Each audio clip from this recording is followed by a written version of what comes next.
We are live, back with another show. I am here with Michael Krieger. And right before we get going, I want to say thank you to the Bitbox O2 for supporting the show. If you are buying Bitcoin right now at these all-time highs, congratulations, you're a genius. But if you're keeping your shit on exchanges, congratulations, you're a fucking idiot. So take custody of your Bitcoin after you buy it. Use a hardware wallet is a great way to do that. I've really been enjoying playing around with the Bitbox O2. A ton of great features, really easy to use. Also has some great features for the more experienced among us. So if you're interested in checking that out, go to shiftcrypto.ch/rapid fire for 5% off. Michael Krieger, what's up, man? Hey, John, very excited for this conversation. Kindred spirits here. I feel like we're same wavelength on a lot of issues. So let's do it. Let's just talk. Yeah, I agree with you on that. And that's what makes it so difficult to figure out where to kick this thing off. I've been familiarizing myself with your writing and with some of your previous interviews over the last, 10 years, over the last couple of days. And of course, you're very active on Twitter, like many of us. And I guess the best place to start is, where's your focus primarily at these days? What's most interesting and relevant to you? Sure. So I think my focus is pretty much, it's changed a little bit, but it's pretty much been the same since I left Wall Street 10 years ago, which was after I recognized how pervasively corrupt the system is, not just the financial system, but essentially the corporate political system that we live under. Once I had that veil lifted over my eyes, my sort of mission was, okay, first of all, personally, I want to make sure I'm not participating, like I don't have to be involved. And I'm going to try to live my life by principles that are counter to that. And that's what I've been trying to do with overall success over this past decade. And in the process, the reason I've written, and now that I'm on Twitter very actively, it started out really as a sort of alarm bell ringing. That was in the beginning. I learned stuff, I knew stuff because of, largely I was aware of a lot of this stuff because I worked on Wall Street during the financial crisis. And so a lot of the realizations Bitcoiners have come to later on, I was in, it happened to me in the fire, of that crisis when I started asking questions. This is pre-Bitcoin. And then I felt like I had a lot to share. I felt like I had a unique perspective and I wanted to let people know what I thought, what the problems were, and then therefore they could sort of take action in however they wanted to. Now I do that now a little bit, but my focus, I would say as of maybe a year ago or maybe a year and a half ago, when I actually shut down my website, which had been running since 2012, is actually network.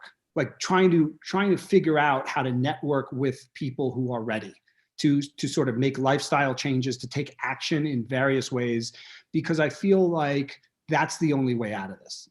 I even was still, wrapped up to some degree, not heavily, but to some degree in fiat politics up until, let's say, to the 2016 election or so. I didn't have a candidate in that, but I thought it was still interesting. And I thought maybe there was still a chance to change things through the formal mechanisms. But then I came to the conclusion that that's not possible. It's not going to happen. I like to say you can't vote away imperial oligarchy. That's essentially the economic and political system that we have in America. And so if you can't vote it away, you sort of have two options. You can wait for it to sort of collapse, or you could take advantage of this window we're in now where it is weak, from my perspective, and push an alternative. There's that Buckminster Fuller quote, which is like, you can't change, the existing system by fighting it. You have to create an alternative reality that is superior. Mm-hmm. And so Bitcoin to me, and that's why I first got into it, was that. It sort of like was the manifestation of that Buckminster Fuller quote. There's this suddenly, this protocol was there and it was open and it had all these, embedded in it, all these principles that were just counter to the fiat system that I despised. And so I embraced that. And so now I've come to start embracing people more. And the different people that have been maybe not necessarily only influenced by Bitcoin, but tends to be in a lot of cases. So like, you had Joel the other day on your show. He's a great example. He's a guy who's very into Bitcoin, very influenced on Bitcoin, but he's taking that philosophy and applying it in meat space to a distinct area of our, economic system that needs reform. And he's just going out there doing it. So that's what I'm interested in now. I'm interested in what can we do? How can we change this world by our actions? And I think a lot of people are doing that right now. So pretty excited. Yeah, I could not agree more with you on that. I think we've all, over whatever, last 10 years, if not longer, been disenchanted with the methods of improving the quote unquote system, the traditional methods, right? And so there's been a lot of despair and disengagement as a result of that. And then Bitcoin has come around and reinvigorated people in terms of what they think the future can be, right? It's given them hope. That's why, hope.com and all this talk about hope is because now you see an avenue for things to improve and for things to be better. And that pulls on you to develop and transform yourself in order to be more capable of contributing to and capitalizing on that. And we see these like really dramatic transformations. This is one of the part of the things that I love about this phenomenon that I love to dig into. But I think, we had a little back and forth on Twitter today saying like, it's interesting to have a front row seat to what's going on. And, basically a front row seat is being on Bitcoin Twitter and mixing it up on podcasts and that kind of stuff. Because what most of the world is waking up to now is Bitcoin is a hedge against the debasement of fiat currencies. And now they're finally understanding that it's legitimate and they're making an allocation.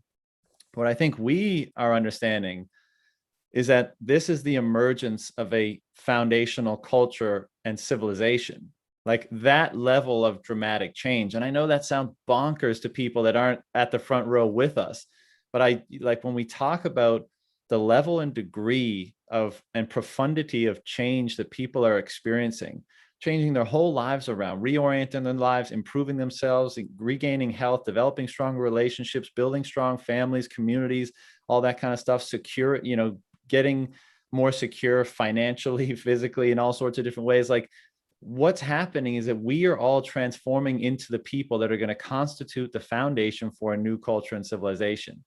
And that is, and we can't see it very clearly, right? We can only kind of get a glimpse because we're in the eye of the storm. But like, if you step back a little bit, you can see that that's the process that's unfolding. And if you, like, once you realize that, then all of this takes on an even greater gravity than it was before. Like, let's say you thought before it's kind of a political instrument. Like, yeah, I'm opting out of the fiat empire and I'm going into Bitcoin. But once you realize that the act of doing that necessitates building something entirely new, as you were saying, and then the act of building something entirely new is not just like a new money on which the economy can run, but like understanding how deeply ingrained the qualities and the aspects of the money affect us, right? Affect our behavior and our interpersonal relations and stuff like that.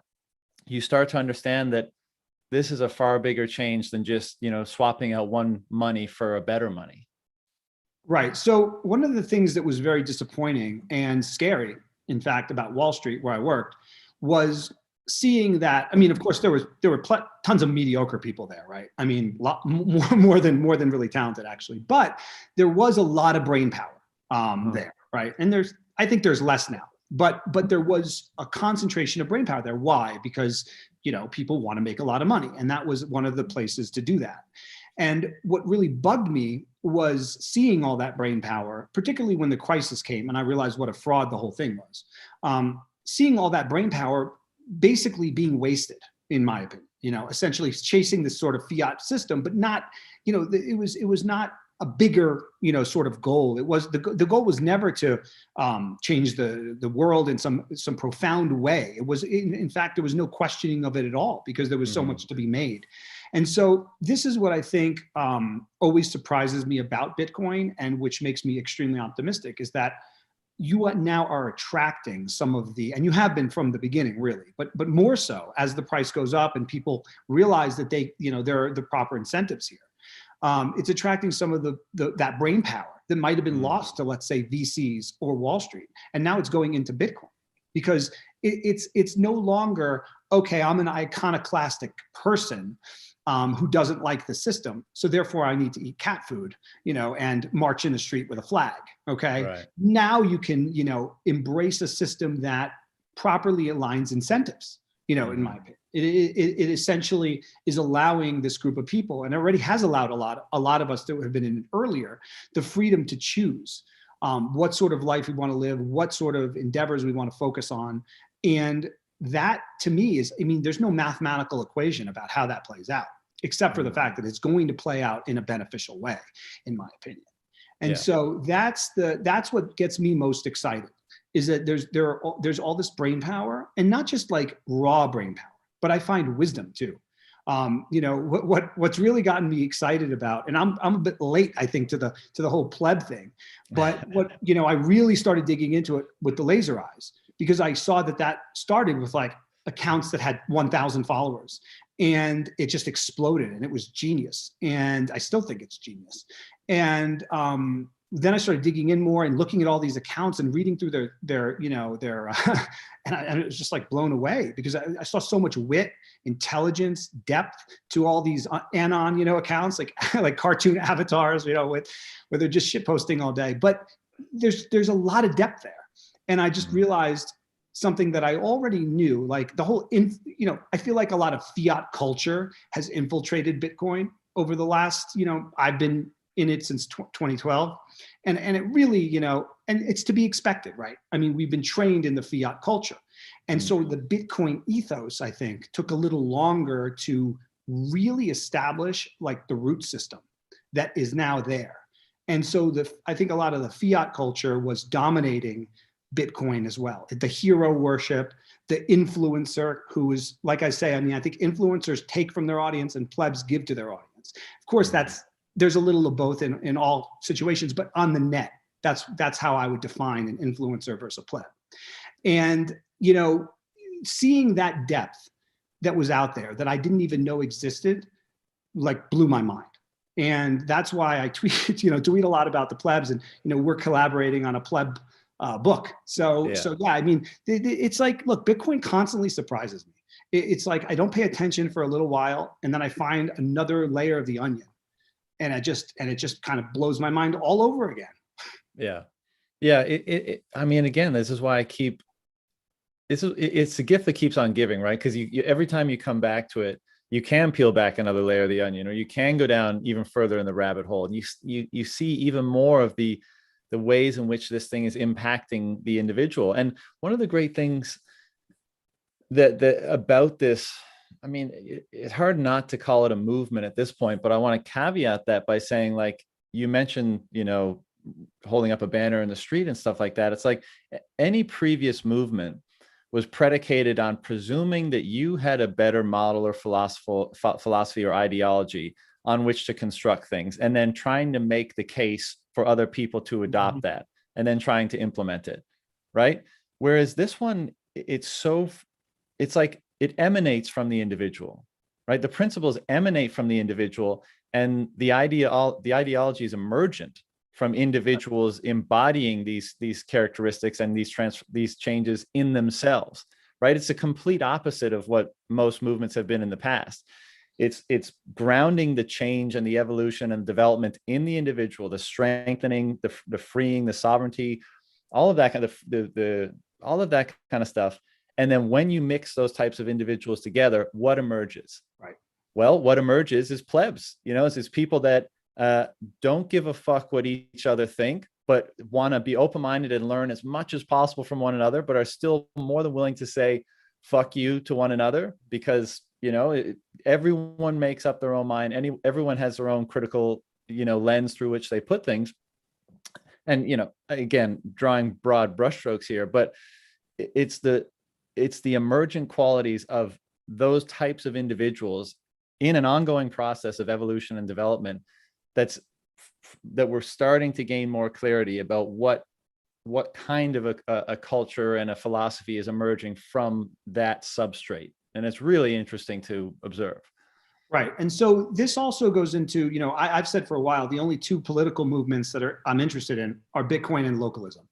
And, I've always considered Bitcoin a political movement, not as you mentioned, homogenous, right? Like we all believe the same things, political movement. But we do most of us, I should say, certainly the plebs, have a certain ethos and philosophy that reflects the Bitcoin ethos and philosophy. And so one angle of that would be just the voluntary aspect of it.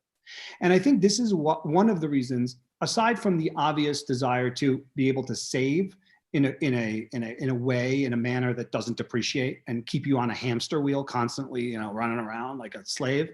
But also, I think most of us, other than maybe who we choose to marry, who we choose to be friends with, other than that social aspect, our economic lives are largely, certainly for the masses, completely involuntary, right. And political lives as well, right? You're born, all of us. Now, I feel fortunate that I was born in these United States, but for everybody, it's a crapshoot. You're born on a plot of land, and you inherit a government, and you don't really have a choice about it. I mean, that's it, and that's fundamentally a problem. And you don't just inherit the political system, but you inherit the economic system. And basically all countries have the same economic system with central banking and fiat money. And so there's no choice really. In huge politics and economics are just two huge parts of being a human being. And 99% of us have had no choice in either one of those things. And so Bitcoin gives us a choice in at least the monetary realm for the first time in a really profound way. And so this is one of the reasons I think it changes people as well, because people understand once they see that a system can evolve that allows this, or sort of takes away the state function and allows humans to voluntarily cooperate, you start asking other questions, which is, why is the political system like this? Right? I mean, right. Why do we even why is representative democracy even a thing in the way it is today? Because the truth of the matter is, the reason it had to be done that way in the past was, you had all these states that were separated. So you had to get a guy to physically be in Washington, D.C. to represent you. But if you think about it, I mean, this concept that you have one person in your district, right, in the House, and then two people at the state level, and they're supposed to do what you think in some weird way. It's ridiculous. It's clownish. It's preposterous, in my opinion. And so I think we're living in a world where 95% of the way we do things as human beings is completely ridiculous and outdated. And we're transitioning, right, into a completely different civilization or mode of human interaction and engagement. And I think Bitcoin is that tip of the spear, right? It's the first manifestation of this new kind of civilization. And I don't think it's at all the end, right? I mean, like I said with Joel before, what he's trying to do with cattle, okay? I mean, these philosophical underpinnings are applicable to nearly everything. Mm-hmm. Yeah, well, I think one of the things that Bitcoin does is, and few things are more foundational or fundamental to money. So having a clarity around money is perhaps one of the greatest clarities you can have. But, once you understand Bitcoin and then you learn about the existing monetary system and all that kind of stuff, you can recontextualize or in my opinion, see with greater clarity the past, the present, and the future. Right. And this is why people sometimes characterize Bitcoin as kind of like hacking reality, because like or seeing the matrix for what it is, like you can it bestows a greater clarity about how everything works and potentially how things could work. And once you have that perspective, then you can apply that to a lot of different things. And so, as you say with Joel, like, he just took that perspective and grafted it on something that he found meaningful and that he was interested in. And that's going to be the case for everything. I mean, that's how you build the new system, is you take that new way of looking at things and you apply it to things that people want and need, or that you find meaningful. And what you find is that those little tweaks with a greater foundation and the tool that, Bitcoin is, allows you to create something really unique and with aligned incentives and better product and service and better for, most parties involved. And that's really interesting. It's going to be awesome to see how that plays out, by more people doing the same. Yeah, no, absolutely. I mean, that's exactly it. It's this window into what we could become.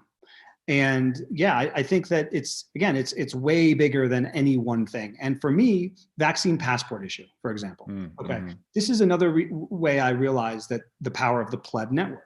Okay, that I've been trying to sort of understand more fully and connect with people, is that, you know, you've seen my stuff on this. I think it's I actually think it's the most dangerous, revolting, disturbing idea or proposal I've seen in my life. And I've seen a lot. I mean, I've been studying like how the system works and the problems for a decade, full time. Okay. This is the worst thing. This is the most disturbing thing I've seen. It's not even close. And when I realized that, so for the first time in a while, a lot of what I've written about is theoretical. Right. It's okay. Well, this is a problem, you know, surveillance on the internet, but all these things, right? Civil liberties. But when it comes to the fact that I could be living in a society where to take my kids to swim class, they need to show an app about their vaccination status, that's a real and imminent threat to my lifestyle, to my kids' futures. It's not like, it's concrete. It's in my face. So, you know, a lot of people who've been following me for a while probably have noticed this, but I've gone into, very consciously, a fight or flight situation. I'm trying to be as conscious as I can about it, but I also recognize that this is a very serious and imminent potentiality in my life. So, but what was so cool about it was, as soon as I realized this, I realized, okay, I don't have a network in Colorado of people who are very opposed to this, and not just opposed to it, but will do something about it, including leave the state. Okay. And, or, you know, just network with each other. So I said on Twitter, I said, okay, you know, who lives in Colorado that's against vaccine passports? Send me a DM. Let's talk. Let's connect. Probably 100 people connected. And guess what? 90% were Bitcoiners, maybe higher. And so that, to me, again, showed me the maturity of this pleb network. It's not, the fiat people who criticize, right, as just a lot of people, number go up, right? They're just in it for the ride. Of course, that's a component of it, and I'm glad it is. But that depth, right, that political understanding, and my ability to now network locally on a completely separate issue. Well, it's not totally separate in the end, but seemingly, right, superficially separate from Bitcoin, is powerful. Right. I mean, that network. So this is the thing. I mean, the pleb network is a network that extends way beyond an appreciation for Bitcoin.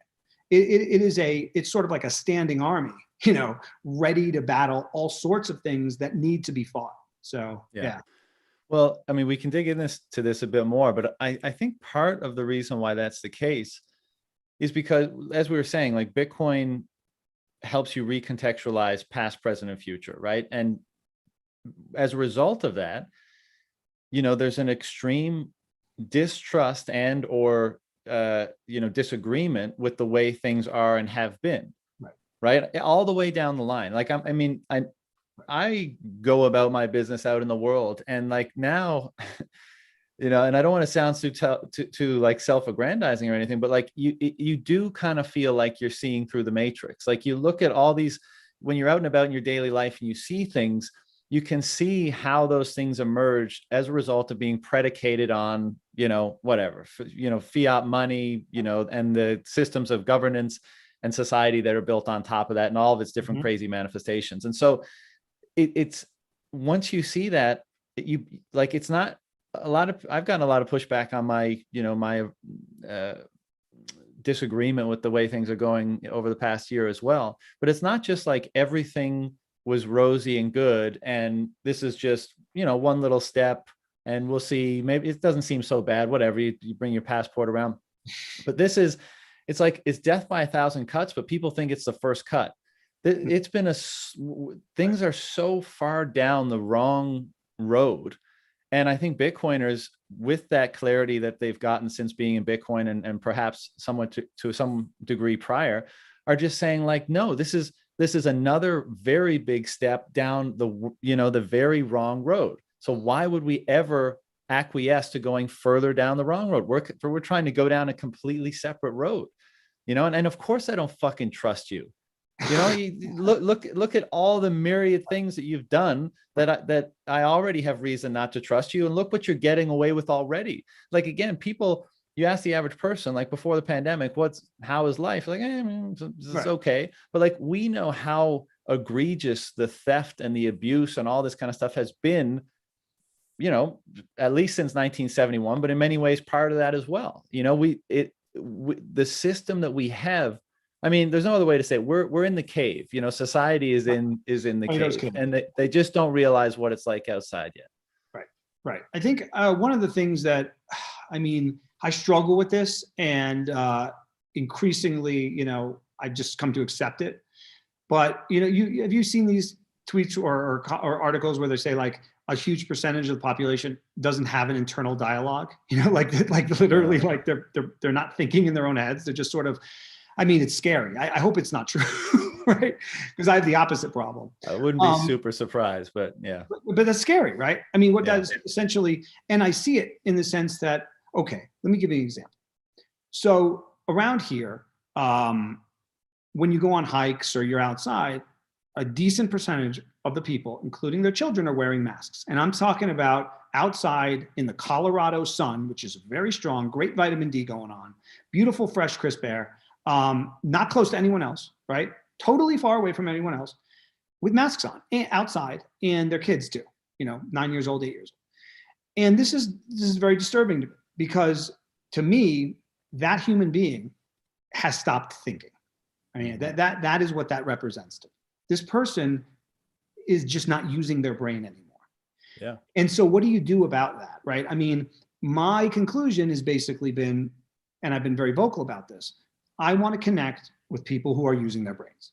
They don't have to be using their brains exactly like me, but they're using them, because someone like that is just listening to the television or the newspaper article, right? That says this or that, right? This is how things are. You got to do this, you got to do that, right? I mean, if tomorrow, right, the television said, you don't need to social distance anymore, right? They wouldn't give any proof, right? But the television, right? Like a person in a suit on the television said, okay, you can go and be in a crowded bar now. It's over. Don't worry. These people would take the masks off, right? I mean, it's crazy, but it's true. And so that's what I say with the zombies. And I don't mean this to be pejorative or insulting. Actually, I'm quite frankly just concerned by it, right? Yeah. But on the flip side, you do have a lot of humans that are thinking and are becoming more conscious, right? As the quickening happens, and there's clearly a quickening going on right now when it comes to the agenda, which I obviously have thoughts on, which is being unfolding before our eyes right now. It is making people more resolute and conscious. And like I said, I mean, I've been speaking about the vaccine passport very vocally, and I mean, hundreds of DMs now. Every day where people are just like, thank you for speaking up. I agree, it's the line in the sand. But I mean, I've been on Twitter since 2012. I've been tweeting, I've 95,000 tweets, right? Never before on no issue has this ever happened.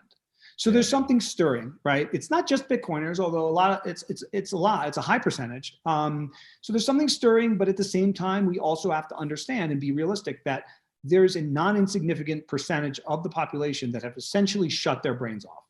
Why, how, I don't know. But you can't get to someone that has shut their brains off, okay? You can't help someone that doesn't want to help themselves. So my whole focus now is networking with people who not just want to help themselves, but want to actually, in however way possible, contribute to this, emergent civilization.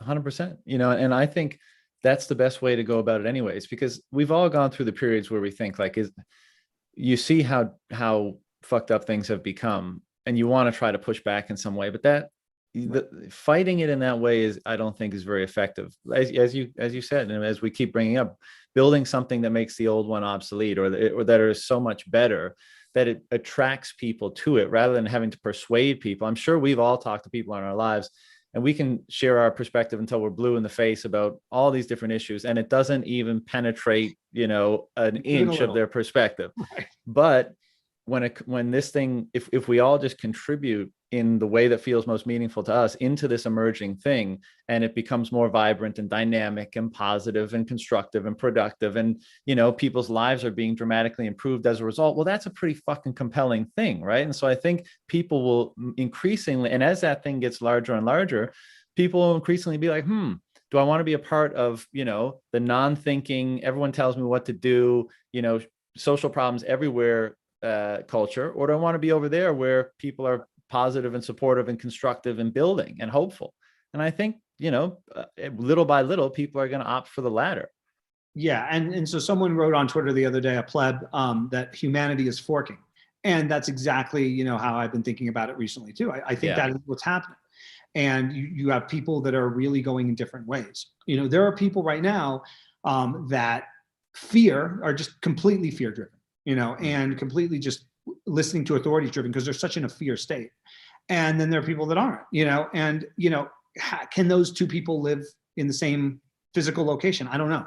That the answer to that is still unknown.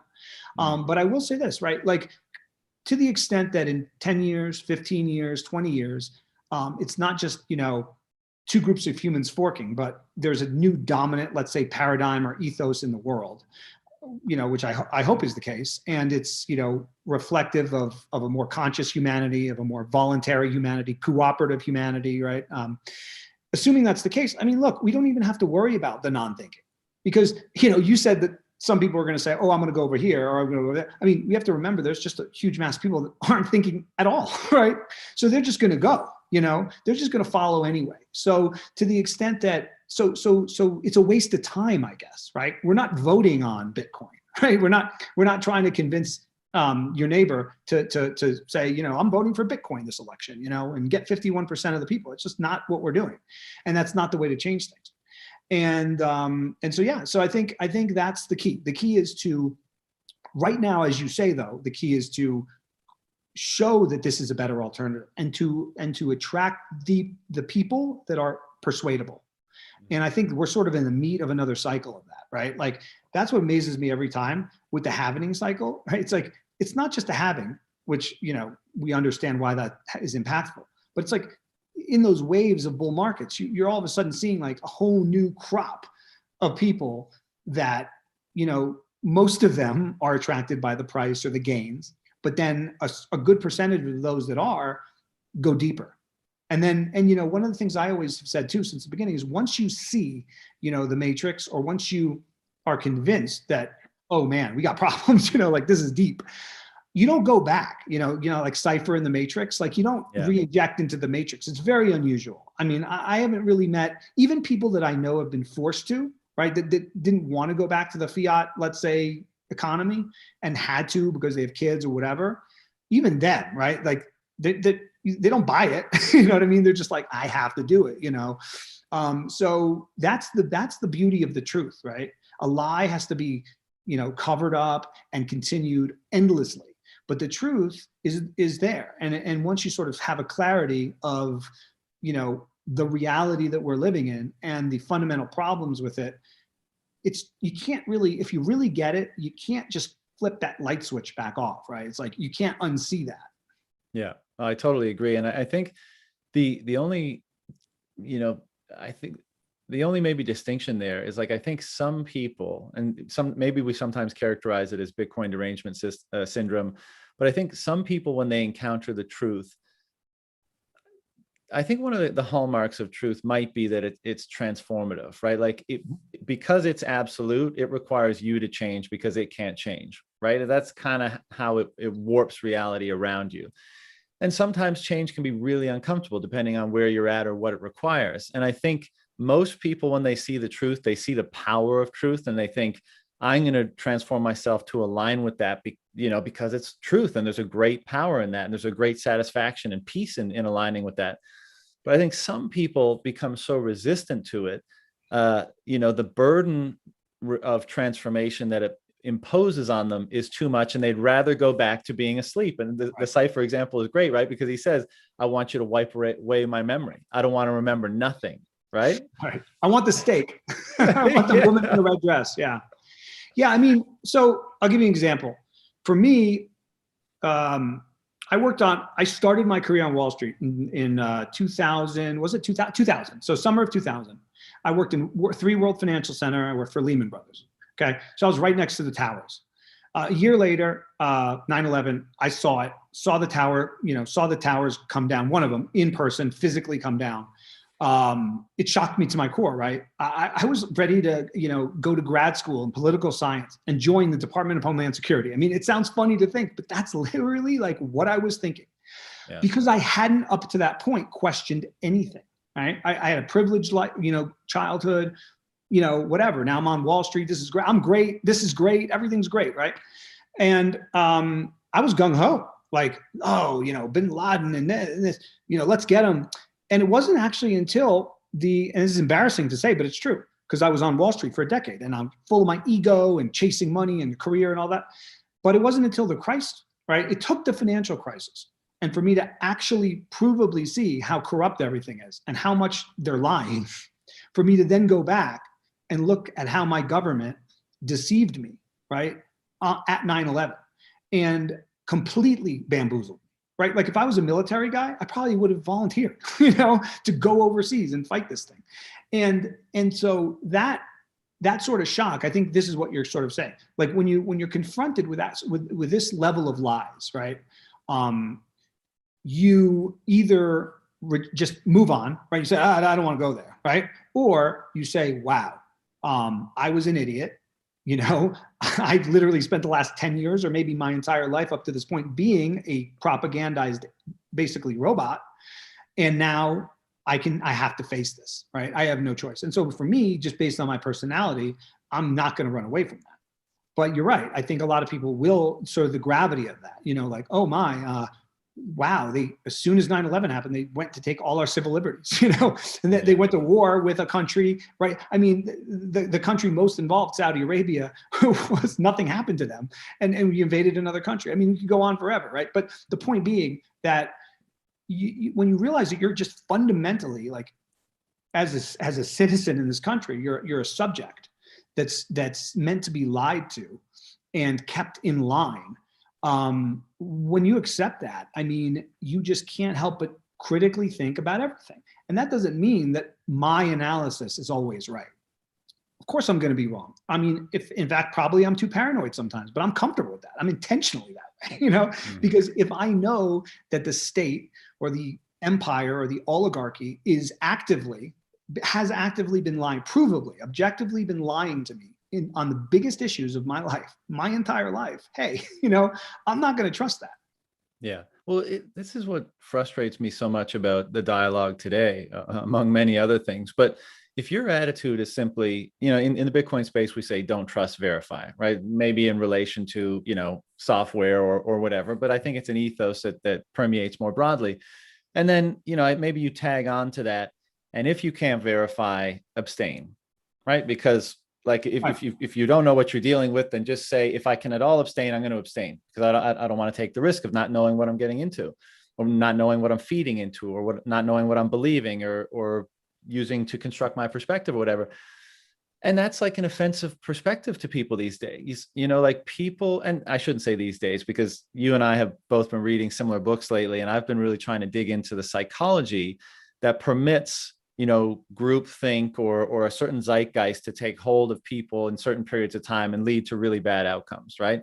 And people are offended that you don't share their same worldview, and that you're not acquiescing to the same things they're acquiescing to. And the vaccine and the vaccine passport is a good example of this. The mask stuff is a great example. I mean, how many videos have we seen of people in some hardware store or shop losing their minds at someone who doesn't have their mask on? Now, do you think that's because they're worried about the virus particles coming out of their mouth and infecting them with the virus, or that they have been forced to acquiesce to something and they want to make sure that you do too, right? Exactly. They want you to be just as controlled as them. And so the worldview of, hey, I'm going to make my own decisions. I'm not going to impose anything on you, but you don't impose anything on me. That is a radical perspective and approach in our day and age, where people just expect you to acquiesce to every single thing that they have done so. And as you said earlier, primarily because it came out of that plastic box in their living room. It's the height of madness. I mean, we live in really off kilter, no grounding times, and there's many different reasons for that. And, you could get into the religious element and then the structural and the money element, but suffice it to say that we're in a time of almost complete relativism, right? And that's a dangerous place to be, because anything can be justified. Right. Right. So like, I mean, one of the things there that you were touching on is, how to, totalitarian societies where, massacres happen, how do they get a foothold? How do you, how are so many people going along, et cetera? I think one of the things that, and I've always felt this, right? Like when I look back, right, everyone says always my whole life, like, oh my gosh, slavery, like I would have been an abolitionist. No, you wouldn't have, Nazi Germany, I would have stood up and like saved you. Nah, you probably wouldn't have, right? I mean, because what's similar there is this, and it's human nature really, right? In once the sort of, let's say, Nazi party got established, right? Like how it gets established is a different issue, which I think that's the equivalent of the vaccine passports, by the way. Like if we go full vaccine passports, that's like 1933, right? That's the crossing of the Rubicon. And once you get a certain system like that entrenched, right, and adopted and part of the society, then you're in trouble. And the reason you're in trouble, and this goes for vaccine passports, but it also goes for, like, let's say Nazism, is that by 1936 or whatever, if you wanted to have a career, right, if you wanted to be successful, forgetting the politics, right, like you could have no opinion. You'd be in Nazi Germany and have no opinion on communists or Jews or gypsies or whatever, right? Your only opinion could be, hey, I need to make some money, right? Or I need to not stand out, because if I stand out, I'm not going to get that promotion. Well, that's how you become a Nazi, right? I mean, most of these people that didn't harbor these grotesque feelings necessarily towards minorities and want them to be shipped over to camps. They just wanted to have a success. And that's where it's dangerous, because people have a huge blind spot for this. They think that the evil that was done in prior eras is because the people were just, they weren't like them. They were just irrational and evil and hateful. And that's completely not true. I would say for 90% of the people that go along, it's because they felt like they had to. Or it's the same with the vaccine. It's the exact same thing that would happen with a vaccine passport, right? Let's say all the airlines adopt it, which is ridiculous because those aren't even private companies. They just got bailed out. But let's say every airline, I can see this happening, every airline adopts the vaccine passports domestically, okay? First of all, you don't have a choice then, right? Like if you want to fly, you basically have to participate.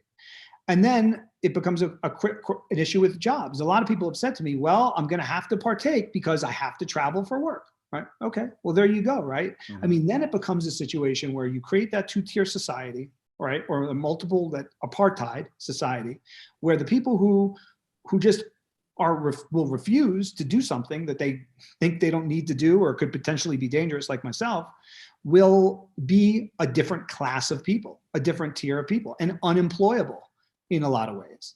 And so that's the beginning, right? I mean, you don't come back from something like that. That gets entrenched, and then people start calculating, right? And your average person is going to calculate and say, you know what? I don't really want to take this, but if I don't take it, I'm fired. Or if I don't, I can't travel for work, right?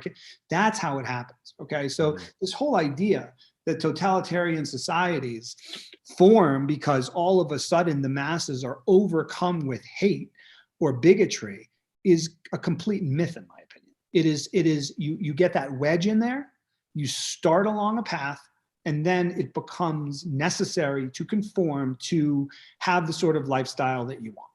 And if I had to say anything about my interactions with human beings in my lifetime, is that most people are cowards, period. Mm-hmm. And I've seen it in all sorts of issues, and it's scary, quite frankly. And I'm talking about, like, let's say there's a person that is abusing children in school or something like that, or like a swim, instructor. I've read articles about this, and I've even to some degree seen it in real life. The people will make excuses for that person, or they won't say anything, and they'll defend it, and they'll defend it to the end. And it's crazy. I mean, you have children being abused, and that's how this stuff continues.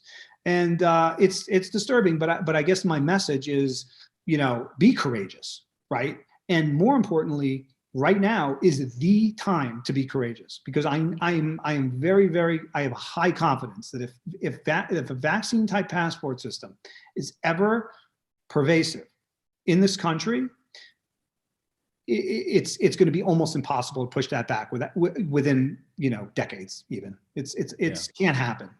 Let's put it that way.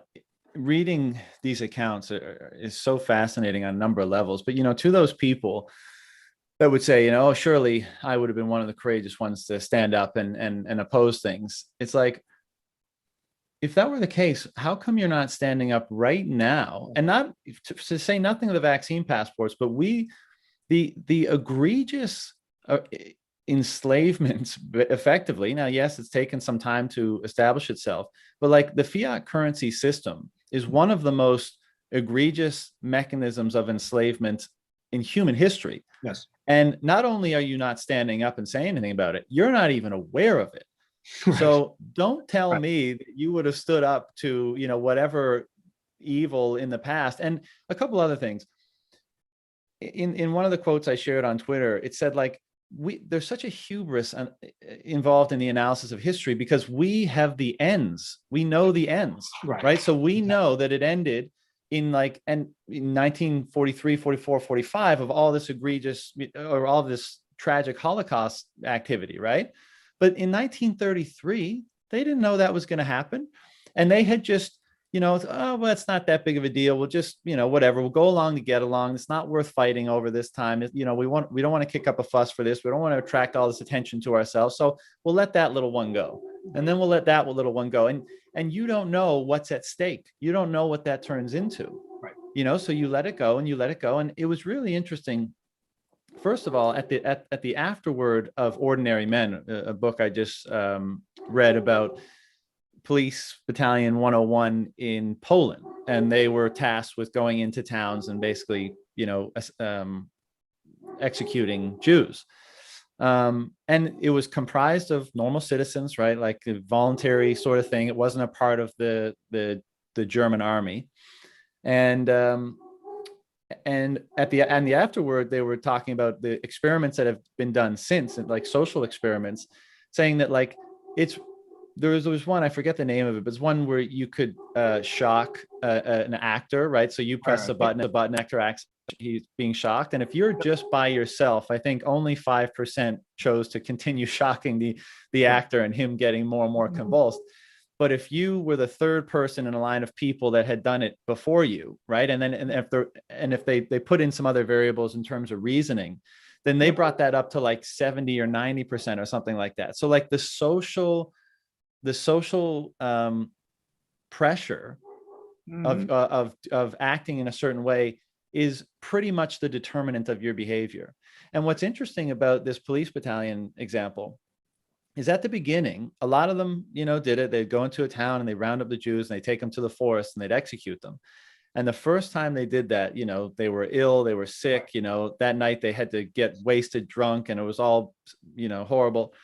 And then a few months later or a year later, it became far more routine, as it would, right? You become desensitized to it. Exactly. And what's interesting is that there were a very small percentage of those people that just could never bring themselves to do it. And they always like misfired or they decided not to participate in the shooting, but they were never reprimanded, right? Because people have this idea that like, well, if you didn't do what they told you to do, you'd be shot yourself. Right. At least as far as this example is concerned, not the case. I mean, the government was not as authoritarian as, we might believe at that time. I mean, because they had to keep up the conceit of the culture too, like if it was so obvious that people were being subject to this like horrendous machine that was just the embodiment of evil, most good people wouldn't play along with that, right? The whole point of studying history and using these examples to try to gain some insight into them is the insidiousness of the zeitgeist of the time and the beliefs that allows people to feed into these things when otherwise they're good, normal people. And that's the point today. That's the hubris I keep coming back to, because everyone who I bring this up with tells me like, you're being paranoid. And I'm saying, but this is what everyone always thinks. This is why we keep repeating the accidents of history, because people don't put their foot down when they still can, when it's still effective to do so. Exactly. Like, so for example, if in 1933 or 34, within the context of society, right, where there were certain norms that were still in place from before, if neighbors started be loading into train cars, right, in front of you, people would have been like, what the, right? But by the time it happened in mass, the society was fully totalitarian, essentially, and you would be right. You would be scared for your life to say something or to get in the way. You might be pushed into those cars, and so that's the difference. People don't realize how much courage. Well, it's not even courage. Like, if you allow things to get to a certain point, it's almost you have to sort of crash and burn. Right. And in the case of Germany, that was the war. Right. But here's another point I want to make, which I think about, and I think it might help people in their daily lives potentially. So you mentioned the soldiers, once they did it the first time, then they could do it again, which makes perfect sense. Right. Mm-hmm. It's the same reason, like, if you're going to cheat on your wife or something, right? If you do it once, you'll probably do it again. Right. Because you did it. Right. You already crushed that bond. Yeah, you crossed the line already. Right, exactly. Whether your spouse knows it or not, like, you know it, right? Forever, it. And so you did it, you've already done it. And so this is what I try to do. And obviously I'm not perfect, I make mistakes all the time, but I try not to make big mistakes and I think this is about being conscious, right? A conscious person is conscious of their actions, right? As much as possible. And also, more importantly, the karmic consequences of their actions. And the thing is, like, and I always try to say this, every little thing matters. Every little action you do, every smile you give to someone, right? Like, I mean, I'm sure you've met those people in your life, those rare people who you meet them and it's emanating goodness. In their eyes is just like pure good. And they smile and they're chill. And you're like, wow, I wish I could be like that. Right? and just like 5 minutes with a person like that can change your day, right? Yeah. And you're just like, holy, you know what I mean? And imagine if more people were like that, right? Imagine if you could be a little bit more like that. And that's sort of the mission that I'm on, right? Like, I'm such an imperfect person, but I know it. And so I try to just gradually and slowly improve. And I always say that if in 10 years, I guarantee, like, I'm 100% certain that in 10 years, if I'm growing, right, as a person, and I look back at my Twitter, I'm gonna be like, oh my, like, what an ass, like what a loser. And that's fine. Okay. I'm aware of this, and just like 10 years ago when I quit Wall Street and I thought I was so aware and all that, I look back, I'm like, some of the things I thought, some of the behaviors I would have engaged in. So it's a whole process, but I do think it's very important to people to, particularly on the big things. Okay. I think most of us know, I think most of us know deep down, when you're doing something that just ain't right, it, it's not right. And sometimes you do it anyway.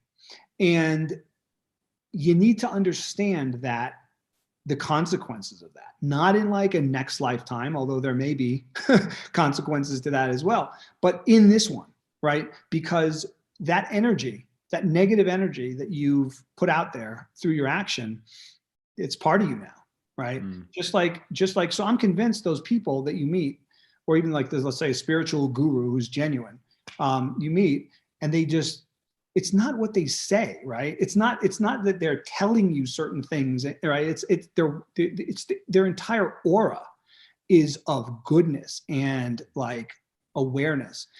And how do you get that way, right? My opinion is the way you get that way is by having, is by doing good actions, right? Every little action, having good thoughts too. I mean, that's the hard part also for a lot of people, right? Like, you may not act on a bad thought, but you might have them, right? And so, look, I mean, I think one of the things that Bitcoiners do try to do, to bring it back to that, more so than the average person, is that, right? Is that self-improvement. And in a lot of cases, people talk about food or exercise and all that, and that's super important. I'm not saying it's not. But don't overlook every little thing you do in the day, every interaction you have with your family, with a friend, with a random, is an opportunity to be better, right? And so I think it's really important that people, that to me is the essence of consciousness. Yeah. And, one of the things I love about the plebs, and this seems to be emerging more clearly all the time, is that kind of principled behavior, right? And because one of the things that I think is precipitating the dangerous circumstances we find ourselves in a society is we kind of seem to be dismissing the importance of certain absolutes. And like, if you don't have something to ground you, like I said before, everything becomes relative. And then, like, on what are you predicating the truthfulness of your perception? Like, how do you know you're not living in a complete delusion? That's very, very hard. And as far as the society is concerned, that's why, kind of the hard fought battle of enshrining certain absolutes to say, okay, look, getting this many people together is a clusterfuck anyways, right? Lots can go wrong, lots of problems can emerge. But if we can just agree that these things are not that are untouchable, then we should, maybe we'll be able to make it. And again, this past year is a great example of just saying, like, well, under certain circumstances, we can circumvent those, or we can do away with those. And I think we do that at our, tremendous peril, because then we're off our mooring. Then, like, everything is possible. And the things that, just keep a shred of things held together so things don't go fully to hell. If we, for whatever justified quote unquote reason, circumvent or do away with those things, and this is always the thing, maybe we do away with them in a very harmless, innocuous way. But as you said before, the fact is we did do away, we crossed that line. And so when the time comes to do away with them in a way that's not so innocuous, it's far more easy to do because that hurdle's already been crossed, Exactly. And I wrote, a piece years ago, one of my favorites really, which was, do the ends ever justify the means? Okay. Cause you hear that, right? People say it. They're like, oh, the ends. And so, from a philosophy, and I try to break it down like philosophically and then have a conclusion. And my conclusion is no, the ends never justify the means, right? In the sense that that is the philosophy of a tyrant or a narcissist, in the sense that you actually don't know what the ends are going to be. You can't know, right? Mm-hmm. In some cases, the ends might happen to be good and you use bad means, but it could equally be bad, and you don't know that. So therefore the ends can't ever justify the means. And I think that's one of the things that Bitcoin also embodies, right? Bitcoin is a means, you know what I mean? It's not like, it's a sort of a grenade in the current system, but it's a peaceful grenade, right? I mean, it's trying to blow up the system in a way, or get people to revolt against or rebel against the system in a conscious, voluntary manner that's peaceful. And you could sort of fight the system in a lot of different ways, but Bitcoin is deliberately peaceful and voluntary, open source, all these things, way of doing it.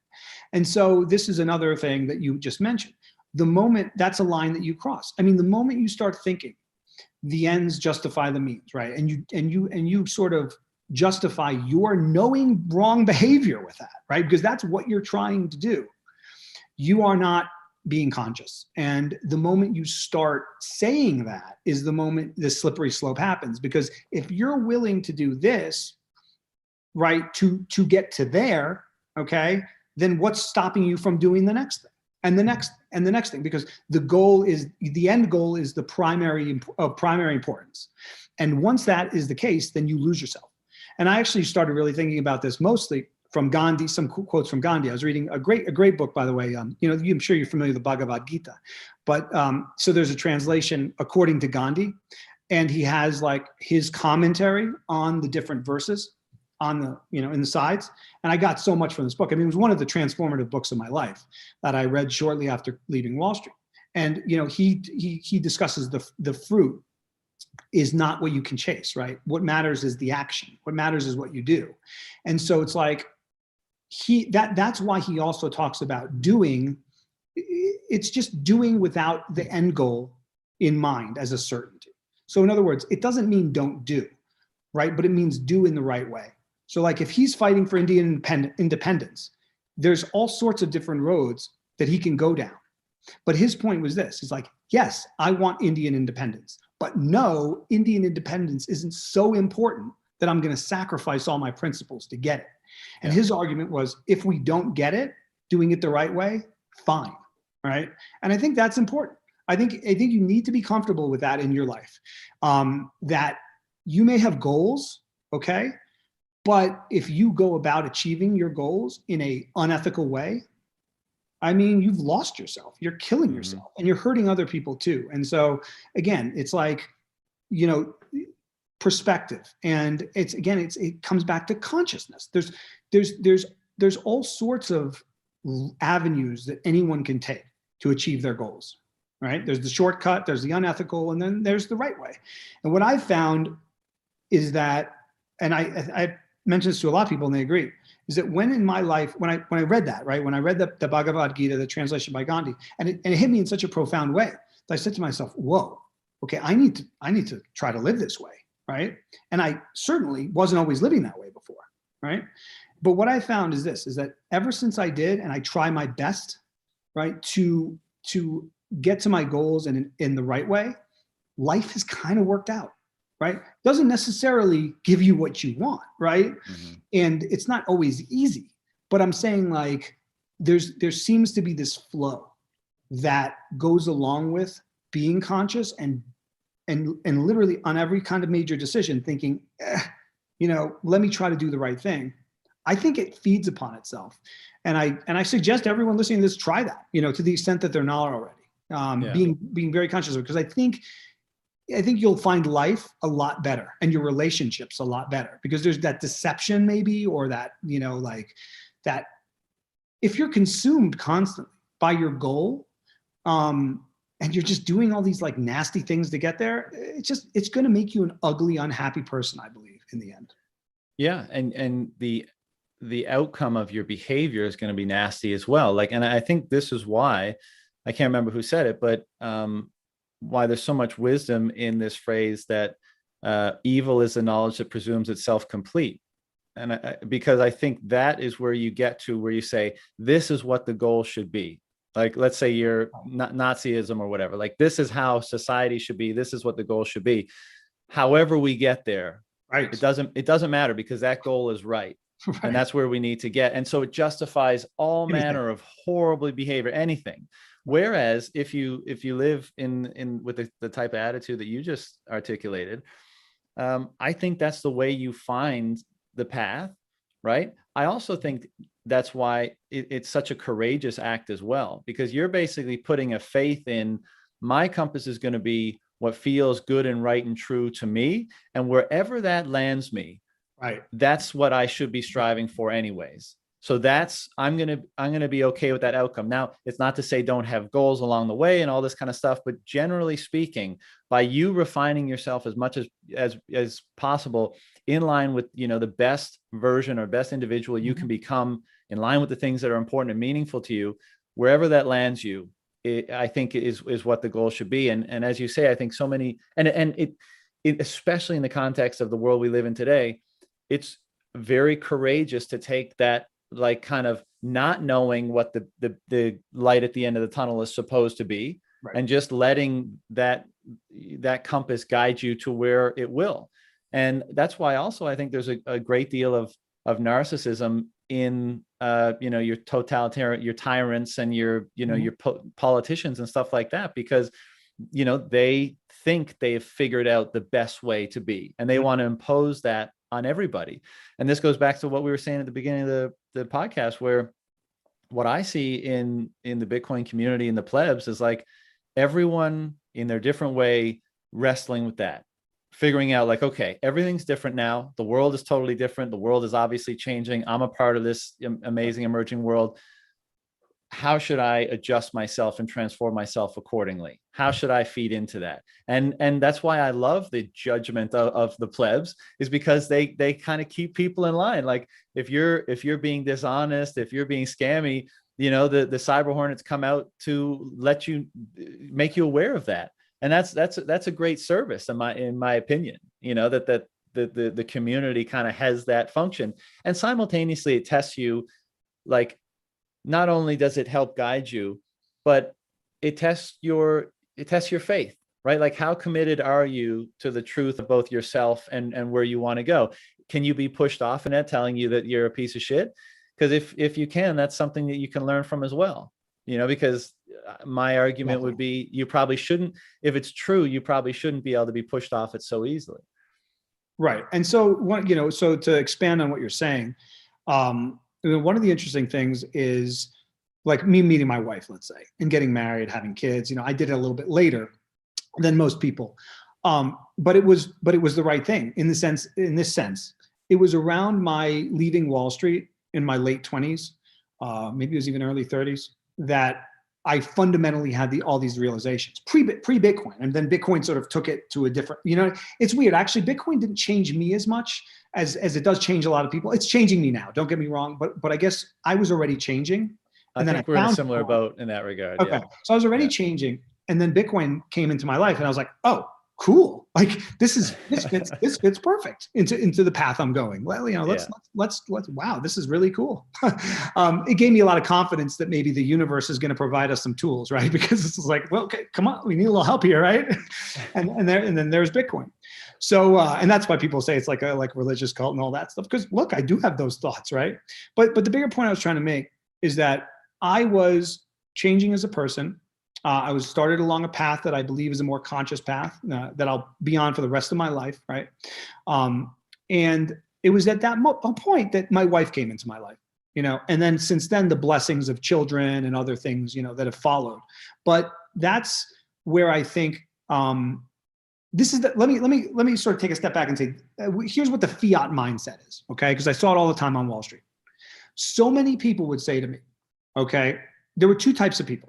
There was a type of person that would say, oh, I really want to do good in the world, but I'm going to make a lot of money first, and then I'm going to do good in the world, right? That's you're just tricking yourself, all right? And then there's the other guy who says, okay, I'm going to work really hard for 10, 15 years, and then I'm going to retire, right? You know how many of them do that? Zero, pretty much. They're all still there, right? Because it's a rat race. It's a game. Even the guys that, the hedge fund managers that make billions, like, are they on a beach, like enjoying themselves? No, they're just like, they're still chasing another billion. It's like, it doesn't work that way. You have to fundamentally change. So the non-fiat mindset, and there's also that feeling where a lot of people, again, a fiat mindset is to say, let's say you're not in a relationship. You're lonely, right? You're getting older. You want to meet that right person.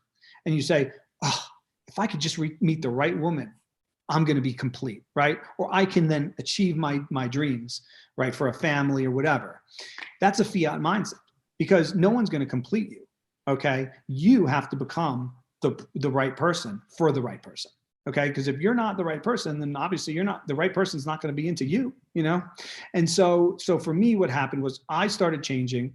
My perspective started changing. I started living by a different code, and then these wonderful blessings came into my life. And so that's, as you were saying, I mean, that's the fiat mindset is having things backwards, right? It's like levering up, I mean, I remember when I first learned this, I was shocked, and I'd been on Wall Street for almost a decade. My buddy was like, yeah, because things were kind of crashing, and they were like, yeah, it's the carry trade. It's the yen carry trade. That's what's going on. And I was like, huh? And he was like, yeah, you borrow like $1 trillion. It wasn't a trillion, but just for exaggeration, you borrow $1 trillion at 0%. And then if you make with 100 times leverage, and then all you need to make is 2% a year, and it's because of the leverage, right? You're making, you see what I'm saying? Yeah. I'm like, what? Right. And it's like, to me, it's like that person did nothing. Like they're putting systemic risk, right, in the system to make a fortune for doing absolute, right? They're essentially making a fortune, and this is pretty much the hedge fund industry at this point, right? They're making a fortune, these guys, for not only not adding value to anything, but they're extracting value and they're adding systemic risk to everybody. I mean, and that's the fiat mindset.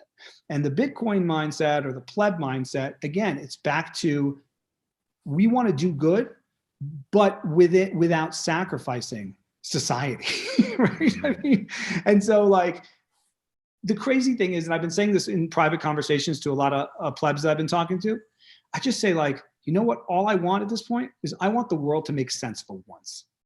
I've been here 40 years plus. It's like, it's never made sense. It's like, and I remember it from being a kid too. Like I went into a sort of unthinking NPC phase when I was on Wall Street for about a decade. But when I was younger, I always was like, what is wrong with humans? Like what is this? What planet did I come into? And now actually I feel like it makes a little bit more sense because I feel like, oh, okay, there's this great opportunity here. to actually transform everything about how humans do things into a sane way. Because let me tell you, I've been living for 4 decades in complete around a complete insane world, and I'm sort of like, why? Why is it like this? It doesn't have to be, right? Well, dude, I've characterized it this way for ages, but what I feel Bitcoin does, or my experience, right, very similar to you. Things never made sense. Everything seemed insane. You know, gold bug before Bitcoin, because when the world goes to shit, at least I'll be protected, and blah blah blah. But there's a deep despair that comes from feeling so incongruent with the world. Mm-hmm. And Bitcoin has emerged, and as you understand what it represents, I have found the exact opposite now. Like such a fitting congruence with the world.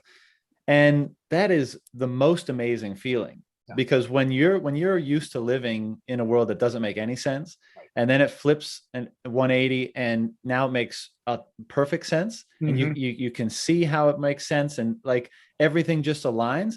I mean, that, first of all, that's, you know, there's perhaps no greater gift or few greater gifts than that, than thinking that like now reality makes sense. But I want to touch on something that you brought up, is like, once you started living a certain way, as you described, great things started happening, right? Your wife, kids, lifestyle, and that kind of stuff.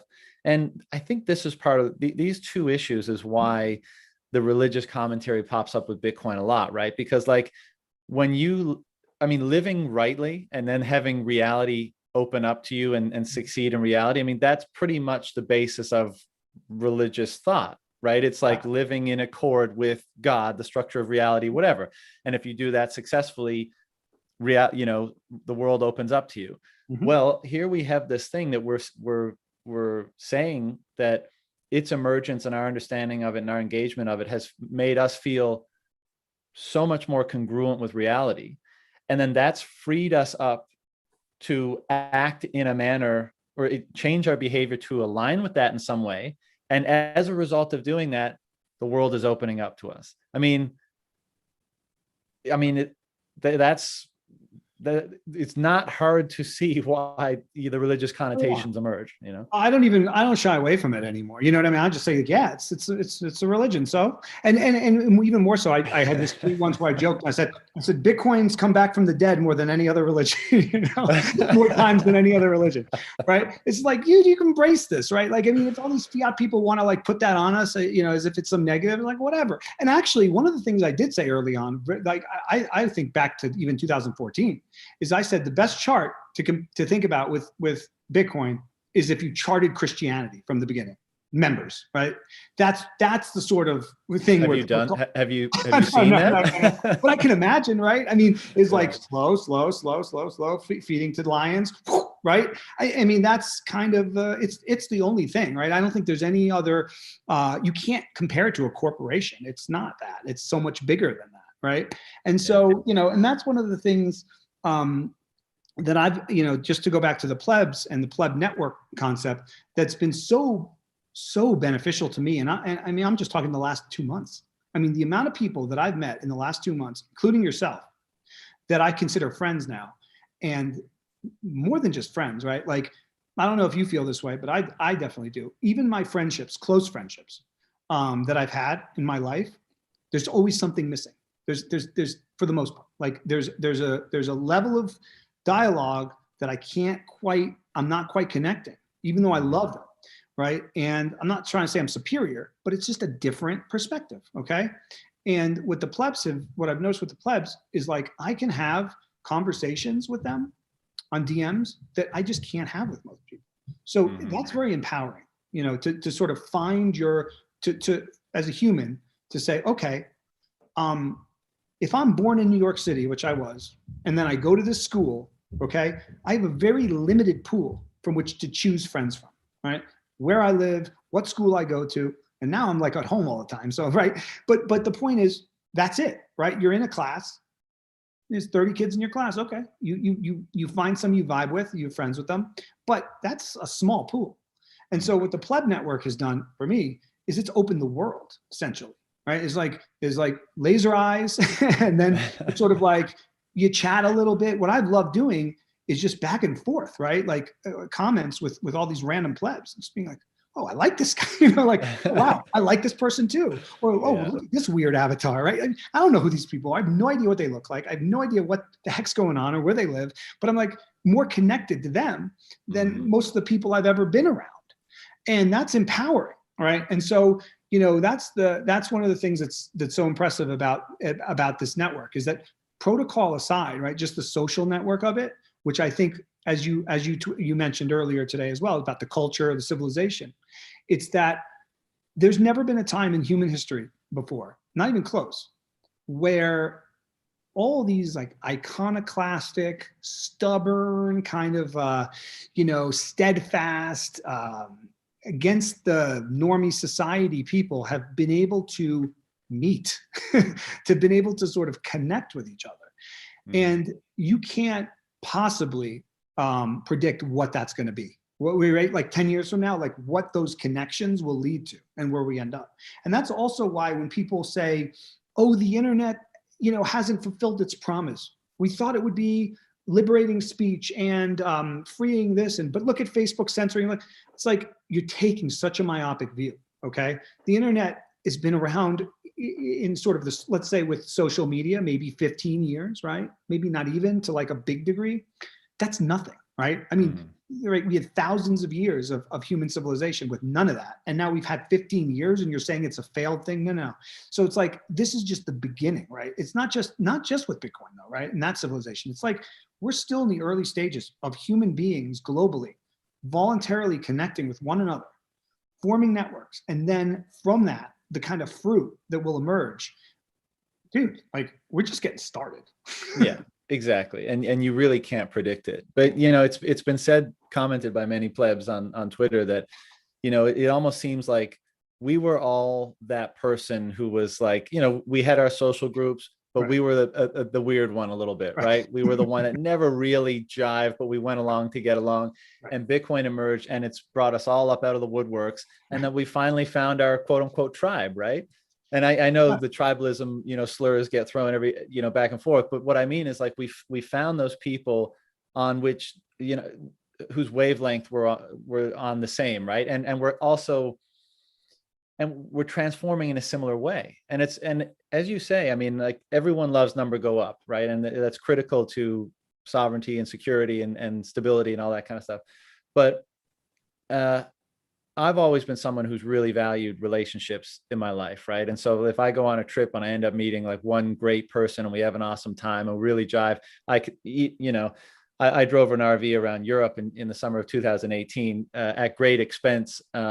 But I ended up, finishing the 4-month journey with like probably 3 people that are now like really close friends. And even if the trip cost me like 40 grand or whatever, I consider it worth it because, that's how much I value relationships. And now to have it connected with so many people that are thinking in a similar manner and that are open to similar things and that have, similar approach to principles and values and truth and meaning and that kind of stuff, that, I mean, is by far the greatest benefit of being wrapped up in all this kind of stuff. And, the interesting part about, I've been reading a lot of Jordan Peterson lately, particularly his book Maps of Meaning, which is kind of looking at the psychological significance and origins of the religious myth and the hero's journey and those sorts of stories. And, one of the ways he characterizes how they emerge was like, we have millions of years of human history, right? And as a result of observing our behaviors with one another and seeing which ones succeeded for the individual, which ones succeeded for the group, and then which one succeeded, maximally to both, we started to develop these stories that kind of were an expression of the archetypal person, the best person, right? And yes, I know religion has a lot of baggage and it's, a lot of bad stuff has been done in the name of it. And perhaps we should, perhaps it's rightly being discarded now, although I think everyone should be very careful not to throw the baby out with the bathwater on that one. But my point in bringing that up is now, because of the internet, just the feedback loop of us observing ourselves is now, like, just think about it. You basically, for millions of years, it was like, one person and their relatively small community of people, whether that's 100 or 1,000 people. And so the feedback of like observing behavior and feeding it back in and changing and was very slow. Now it's happening at just like a breakneck speed on a global level. And so we shouldn't be surprised that as a result of doing that in a similar process that happened before, we're now, as a result of all that observation, an even greater refinement of quote unquote successful interaction and behavior will emerge from that, right? We'll find something that unique that emerges from our greater ability or greater speed at which we're observing ourselves, Exactly. So, and this is great because I did want to talk about this. So one of the things that a lot of Bitcoiners talk about this, I've been thinking about it for a long time, and it really is the test of the early internet, let's say the early internet age, is how this cycle plays out. Okay. So there's all sorts of cycles I believe in, way bigger ones than just the, generational cycle discussed in the fourth turning, but let's address that for a second. Okay. So when people think about that, the 80-year, let's say cycle, 80-ish year, they look at prior ones and they say, whoa, gosh, civil war, revolution, bloody revolution, world wars, right? In American history, that's basically been those cycles. That's what's coming, okay? We're gonna have this giant bloodshed, we're gonna have this giant war, World War III, et cetera, et cetera. And by the way, all completely possible. However, okay, in every other cycle, in every other cyclical period, there was no internet, okay, when this stuff went down. And what are the implications of that? Well, one obvious implication is that human beings globally weren't able to sort of in real time discuss like, whoa, look at what this elite's doing over here. You know what I mean? Like they're trying to get us to go to war, like we don't want to go to war with each other. Like what the, right? And so that wasn't possible. And so just the ability to manipulate, of course, the internet allows different kinds of manipulation, but I still think the signal eventually will get over the noise and we can call bullshit better, okay, overall. And so that's what I find so interesting about this current period. And let's say like the 2021 to 2025 period, which I think is crucial for sort of determining what path is this going to take, right? In other words, like how does this paradigm get to the next paradigm? Is it going to be like it did in the past? Is it going to be different? Can it be more peaceful?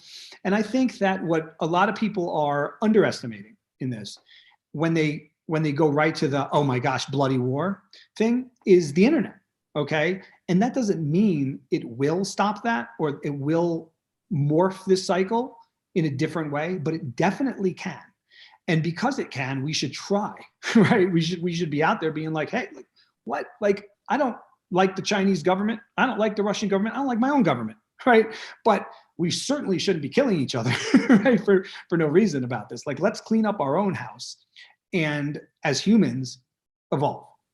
And so I think that's a real possibility here. And if not in this cycle, maybe in the next one, right? But this is something that I think what's a possibility? Evolving? Possibility to avoid the mistakes of the past. Okay. And transitioning, right? So like from pre-Bretton Woods to post, from pre-US hegemony to post, right? I mean that, and okay, so related, right? A lot of people will say, particularly in FinTwit, right? Or macro Twitter or whatever, in my opinion, a very binary, overly binary view of, okay, the US is going to be the global hegemon in post 2030 still, right? Like not in your lifetime. Like the US is going to be the dominant country forever. Like you're going to die. Okay. And then there's the ones that say, no, the US is declining. China is going to be the dominant power. It's going to be the global hegemon. Okay. Well, that's just a very simplistic way of thinking about outcomes, and one that I don't at all think is inevitable. Now, is it possible? Of course it's possible, but it's equally possible, in my opinion, that the next paradigm is networked humanity figuring things out, right? In voluntary sort of ways, because we have the technology to do that, okay? Like Bitcoin is the first example, like a state function, right? One of the reasons you might want a state is for them to print money or for them to back money, right? And then I mentioned this on I think it was Marty's podcast, but even when gold was functioning as money, it wasn't just like blanks of gold, right? It was a coin with a stamp on it. It was like Caesar or whatever, right? I mean, that's what gave it the validity. So it was always, even when gold was money, it was still a product essentially of the state or backed by the state with that stamp. And Bitcoin, so Bitcoin completely demolishes that in a way that's never been done before, taking a state function and making it stateless. And so that can be done in all sorts of different ways. And so if you question, and by the way, I'm clearly not the only one that's been saying this. I mean, this has been written about for decades, but we have to really acknowledge, and I know a lot of Bitcoiners do, but I think more normies have to really think about the potential that the nation state itself is the paradigm, or even imperial meat space paradigms is not necessary or are unnecessary in the coming future.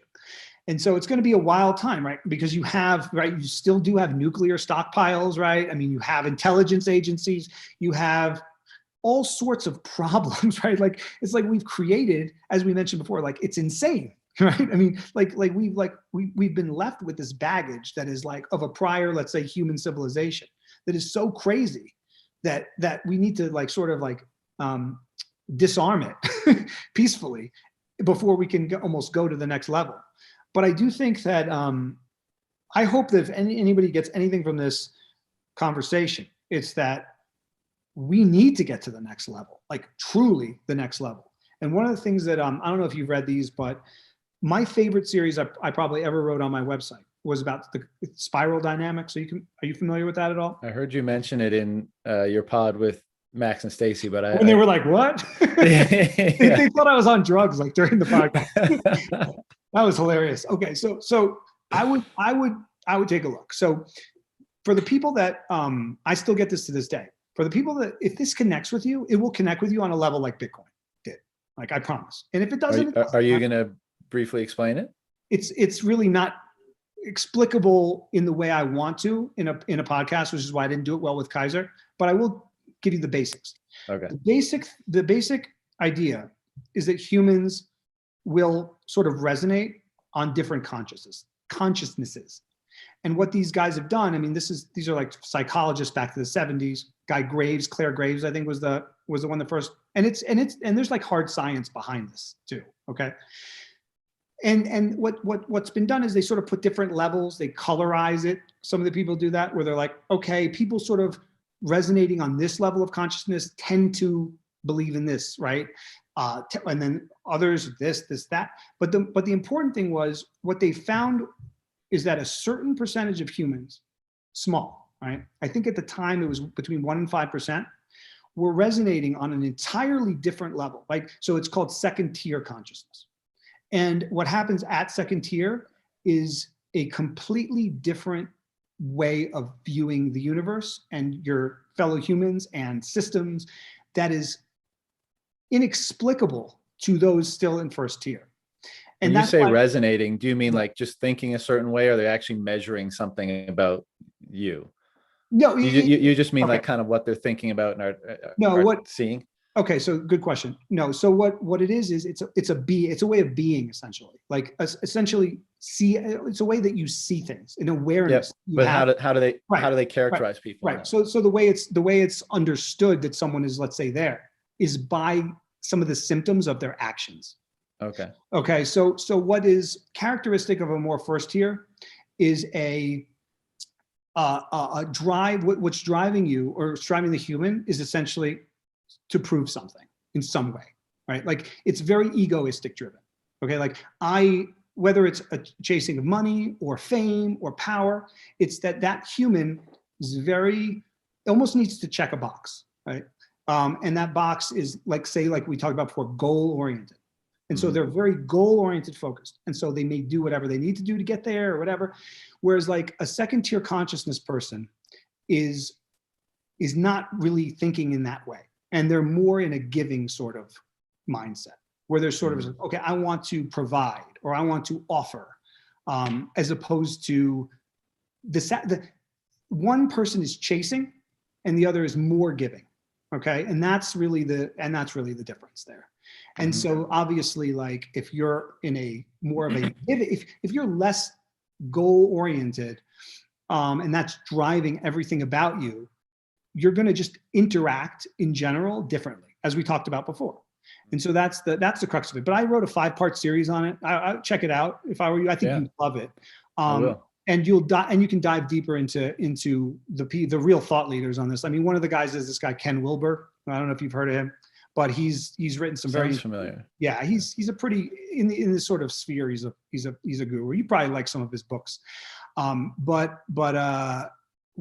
two of the guys actually, I think, is Cowan and Beck, wrote a book called Spiral Dynamics. And what they talk about is how they approached it, like South African apartheid. Like they approached that problem from a spiral dynamic standpoint and had huge success. So it's a fascinating topic. I mean, it's a huge rabbit hole. This is comparable to Bitcoin in a lot of ways, in that I can't in 5 minutes, right? Right. You'll have to read it. Here's the other problem though. If you're, so when it comes to sort of different levels of consciousness. So for example, when I meet that person on the street that's just emanating goodness, like we talked about, that just has such an incredible vibe, and I see that, and I'm like, I wish I could be like that, right? I actually can't. That person is probably on a, right, he's like second tier, right? His sort of vibe is on a level that I'm not, right? And he can explain to me what it's like, probably, sort of how he sees things, but I can't actually relate. And that's the weird thing about consciousness, is that you can't, and this has been my experience at least, as I evolved as a person, it wasn't like I thought about it and was like, oh, I'm going to be more conscious now. It's like, it just kind of happens. And for me, what sparked, I think, evolution personally was the ego death that me giving up Wall Street allowed. And the reason it did that is because before the crisis, I was all ego, right? I'm in New York City. I'm young. I'm in my 20s. I'm making a lot of money. I'm full of myself, right? I'm like, I am amazing, right? I am great. Look at me, right? I mean, that's literally like probably what I thought every day, okay? And at work, I mean, it's an ugly person in so many ways, right? But that was the gift of the crisis to me. The gift of the crisis was when I saw them bailing my ass out, right? When I saw them bailing out people like me, I was just like, I'm not great at all. I'm good at my job, but the reason I'm making all this money is because I'm right there next to the fiat printing press. Okay. And so that allowed a sort of ego death for me, because it opened up. I had to honestly assess who I was and how false the perceptions of me were. Okay. Yeah. And so then that allowed me that gift. It was also like, I didn't have anything to prove anymore. Right. I knew I could succeed on Wall Street. So like, I didn't need to check that box anymore. And that opened up a different way of thinking and a different realm for me. And so that's what the gift was. Yeah. And I almost think there's an element, ego death is represented in the psychedelic realm a lot as well. And it's like, basically, however it comes about, a crisis, a near-death experience, your experience, psychedelics, everything that all the different things that you use to construct your identity get destroyed in one moment or in a very short period of time. And then you're confronted with the question of what's left. What's left? Right. And what's left is something, maybe we can't articulate it. Maybe, spirit, energy, essence, whatever, like whatever that thing is. Well, that didn't go away, but damn near everything else did go away. My body and that thing that animates my body stayed. Everything else went away. And that's like, that's incredibly unsettling, which is why people have such a difficult time with these experiences and resist them to a great degree, but also why they can be so constructive, because then you can more consciously build back from that place, knowing that that place even exists. Because I think a lot of people don't. These people that you were mentioning before that are kind of unthinking, they associate entirely with the manifestations of the facade of their identity, right? Their name, country, sports team, political philosophy, whatever, and not something that's maybe more fundamental and maybe more eternal and maybe more universal, down at the base of things. And so I think that's why those experiences can be so useful. But just back to your kind of, I think part of what you were articulating with the spiral dynamics piece is, I like the term, the future is here, it's just not evenly distributed, right? So some people are engaging in a certain way and other people are not, and some people are adopting a technology and other people are not. Mm-hmm. And one of the things that I think is responsible for the rapid fun, and significant transformations and change that we're seeing amongst, some people in the Bitcoin space, and this is just one aspect, but I think that we're all just so hungry, it seems, or many of us are so hungry to understand things more broadly better, to have a more clear perspective founded in truth. So like when someone releases a book, right, and it someone on Bitcoin Twitter is like, yeah, this book was really great and this is what it talked about, everyone else is like, oh fuck, I better get that book, like I gotta get that book and I gotta read it. And like Right. there's some gamesmanship and brinksmanship and that kind of stuff, which is great, it keeps it interesting, but it's like there's this voracious appetite to almost use the other participants in this community to like accelerate your understanding or your path toward, we don't know, right? All we know is like we continue to try to develop a clearer perspective, a perspective more grounded in truth, because I think we even if subconsciously understand the benefit of that, the benefit for our peace and happiness and our lives and our family and that kind of stuff. And of course, as it relates to Bitcoin, our quote unquote financial wealth and all the different manifestations of that. But that really seems to be why more development's happening in that space, because there's this that feedback loop just accelerates that process. So everyone has that inkling of it. And then once people feed into it, whether it's podcasts or books or articles, you almost feel like you got to jump on it. Like, I don't want to miss out. I don't want to not be sharing in the development of the perspective that so many of these other people that I'm vibing with so well are doing, and the end result of that is you get a cohort of people, and a growing cohort, that are probably rapidly diverging from the people you were describing earlier that are more or less asleep, Right. And so, well, one of the things that Ken Wilbur discusses actually is, and one of the actually interesting things about him in general, he has this thing where he talks, there's a green level. He talks about a green level of sort of consciousness. And he talks about the mean green meme. And that's sort of like, and he nails it. I mean, he just perfectly nails it years ago, right? About like the authoritarian tendencies now emergent in the left, I mean, you have them everywhere, but like culturally, the left is more ascendant than the right, right? And so the authoritarian tendencies there will become more dangerous, right? Because it's more dominant. Anyway, he calls it the mean green meme, and it's very interesting. But what he also talks about is, he theorizes, again, I mean, this is just a guess, but he says, once 10% of the world is at this, second tier consciousness or above, then everything changes, right? It's like that moment. It's like, that's enough.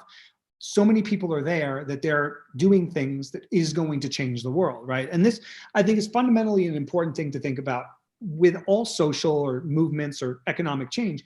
I get people all the time saying, but the majority are asleep, but we're never going to get the majority. I was like, look, it doesn't matter. That the majority never changes anything when it comes to stuff like this, right? It's a dedicated sort of intransient, or like just stubborn minority. And so that's the thing. And I think the other aspect of, let's say pleb ethos, Bitcoin maybe ethos is, I think, wanting humanity to thrive.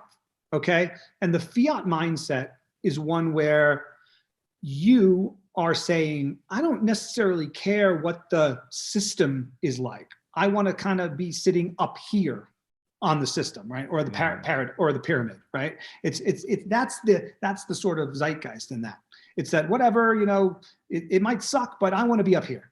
Whereas I feel like Bitcoiners are like, no, let's tear that thing down. Let's build a different system. And then I don't need to think about where I'm sitting there, because I'm going to be happy and I'm going to be thriving and I'm going to be excited that my neighbor is thriving. And I think that's a big difference. I'm not here to, measure myself based on dollars in my bank account or whatever, how much land I own or anything like that. I mean, I want to live a full life that is full of like love and happiness and meaning and purpose. And that's enough for me, whatever that means, right? As you said earlier, it's like, you don't necessarily have to have that goal, right? I want this size house, or I want, it's more just like, okay, if you say to yourself, I want a life of happiness, purpose, meaning, consciousness, then you're going to probably end up in the physical meat space situation that is going to work for you. And I think that is just such a different mindset that we need to adopt, right? I think as many people as possible need to adopt that, because I fundamentally think that the reason so many humans are miserable, okay, it's not, I hate when people reply, when I criticize the system and they reply, oh, but you have an iPhone and you have air conditioning. Like, I mean, how shallow is that, right? You know what I'm saying? Like, that's, of course, like, food and shelter are important. I mean, everyone knows that, okay? But gadgets don't make you fundamentally happy, okay? That's not a measure of humans thriving. And I think that one of the things that is encouraging when numbers go up is seeing all these plebs saying, you know what? I can stop working now and be who I want to be. And that's beautiful, right? Because the fact that so many human beings are, as David Graeber would call it, RIP, bullshit jobs, right? They're literally like, if you, one of the things he noticed is if you poll people, the majority of people thought they worked in a bullshit job, right? In other words, like their job had no meaning. And so they're just doing it because they have to pay a bill or whatever, right? But they really fundamentally think that what they get up in the morning, what cubicle they sit in, is pointless, okay? And how soul destroying is that? Exactly. And so just imagine what this world, or you're right, this planet would look like if all those people could actually be living a purposeful life, right? It doesn't mean that they need to be the next Satoshi, but it's like, I mean, just how do we get to human thriving on a mass scale? Because we ain't there. Yeah. I mean, the line I use all the time is like, when I see a new all-time high or Bitcoin's pumping by 1,000 or 10,000 or whatever, like, it's exciting. But when I look at it, I'm like, I wonder how many people today got free. Exactly. They were just like, today is the day I unplug, and I'm going to go and pursue the things that I find meaningful. I'm financially secure, whatever. And I totally agree that those people are the ones that feed into and construct and create a better world by engaging in meaning and purpose themselves. Right. And I think it's like everyone thinks it's such a mystery why we have so many social problems, so many mental health issues, and all this kind of stuff. Is like, really, it's that much of a mystery when most people get up every day and they're forced to basically forfeit their life for something they hate doing, and then on top of that have what proceeds they do gain from doing that surreptitiously, stolen from them as a result, so that they're always just forced further and further into that. I mean, of course, that's going to destroy people's souls, and people are going to look to substances, and there's going to be angst and frustration, and there's going to be violence, and there's going to be bad relationships, and there's going to be, blah, blah, blah, blah. I mean, obviously, we're going to look back on this period, and how we look back on the dark ages, and most people's image is like, well, poor peasants with dirt on their face carrying a basket of bread or fucking carrots or whatever. And, it's that sob story of like, people seem oppressed and downtrodden. Right. That's how historians are going to look at this period. Like right now, we just think, oh, we're at the height of civilization and technology and all this kind of stuff.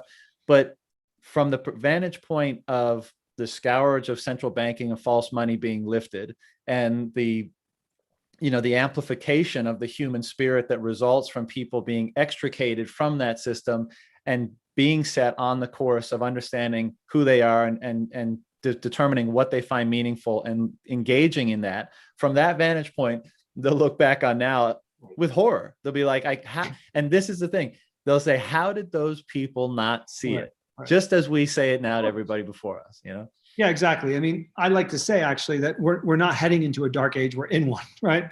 And that's what I think. Fundamentally what I think. The only question really becomes, in my mind, I mean, I'm super optimistic on any long-term horizon. The only question in my mind is how long, like how much of my life will I live in like the better paradigm? Like I hope it's a lot, right? I'm optimistic that it is, but exactly. I mean, that's how I see it too. I mean, we have so much low-hanging fruit. Like that's why I'm optimistic. because you look around and you're like, it's not hard to see how easy it is to get out of this. It's really easy. It's like everything is stupid. Everything is insane. So the only thing we need to do is to like more people have the light bulb go off in their head and say, oh my, yeah, everything's insane. But that's where Bitcoin fits in too, because not only it allows the people that have the light bulb go off, right, a means potentially to financially get themselves out of it, right? It's like every $1,000 up is like, that's one step further from the cubicle forever for some pleb, right? And that is like, is there anything that can bring you more joy than that? You know, I mean, some people, and it's sad, right? Because they have a fiat mindset, like to see other people trapped, right? Like to see people downtrodden because it pushes them up, right? They're higher, and that's like the ultimate first tier consciousness, right? I mean, it's like, yeah, go ahead. Well, I was just going to say, I think, you know, I know the powers that be, and what, you know, whether they be out of incompetence or conspiracy, they play a big role as well. But, you know, I think that is one of the things that will be something that needs to be overcome, or people need to be cognizant of, is that, you know, the crabs in the bucket, right? Like the other people in your life or in society generally will be probably one of the main forces trying to resist this, what you believe to be such positive change, and what we believe to be such positive change. And, you know, if we go back to those, the historical periods we were making analogies to before, the fact is that part of the reason why, you know, a tyrant can gain so much control over a culture of people is because everyone has a tyrant inside of themselves. Right. Mm-hmm. Everyone has something that they're frustrated about, they're angry about, and they want to unleash it. And the tyrant gives them license to do so. They either get to unleash it vicariously through them, or they get to turn into a mini tyrant as a result of been giving sanction from the main tyrant. And so those are the people that will actually resist, you know, what we've been talking about in many ways. Well, this is also why, you know, it's actually amusing to see the lack of self-awareness from so many in, let's say, traditional finance, right, or macro, because they're that perfect example, right? Bitcoin. Well, first of all, especially those gold bugs that are against Bitcoin, they're the worst. Or that, and also just the cantillionaires in general, because the problem is this: if you've been in if your job, okay, is to make money, right? If you've dedicated yourself, right, your entire person essentially, and that's what a hedge fund manager does, to making money. I don't care about ethics or this or that. I just want money, right? And that's how they think. And you missed Bitcoin. I mean, you failed. Okay, you're kind of a failure. And so that's why they hate it so much, because it's a constant reminder that not only have they dedicated their life to making money and they missed the best investment in human history, but some pleb in a basement is rich off of it. So that's just like, you know, and I know these people, right? Because I grew up around a lot of them, and I also worked, right, and did meetings with them 24/7 for 10 years. So I know how they think. And that's like not something you can handle, right, for most of those guys. And that's why they're also the latest to come around, right? And now you are seeing the parts of Wall Street come around. But it's even like Howard Marks, right? Like his son had to do it for him. Right? I mean, his son had to buy Bitcoin for him because not because he's not smart. I mean, he's a brilliant guy. There's no question about that, right? So what is causing, you know, so many brilliant people in the fiat world to miss it? And that's what it is, right? I mean, it's already the best investment ever. 0 to we're over $1 trillion, right? Or in 10 years. It's very hard to accept that. But here's the thing, is I know you feel, and I feel, and a lot of, you know, people in Bitcoin feel, is like human thriving, right? It's like, and we had this conversation in private. When I encounter someone that is just like superstar bright, like I'm like, whoa, like how is this person this smart? You know what I'm saying? I'm like, I think I'm okay, but oh, wow. Like there's two ways to respond to that. I think a lot of people actually respond to that with jealousy. And they're sort of like, oh, like, you know, that hurts my ego, right? Whereas like when I see that, I'm just like, yes, you know, more of that, right? Like I want to feel really dumb, okay? I also want to feel really unconscious. I don't want to be I don't want to be the smartest guy in the room. I don't want to be the most conscious guy in the room, because if I am, we got problems, you know? So that's what I think, that's the ethos. These are like, yeah, like oh, great, good for you. You know what I mean? Now go thrive. You know, I don't care about your car. You know, I don't care about your house, right? I care about the fact that you're free, you Yeah. know?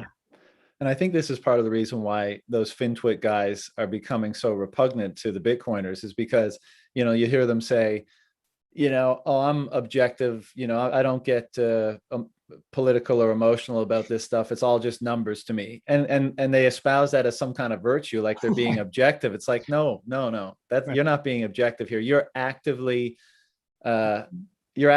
resisting something that's good.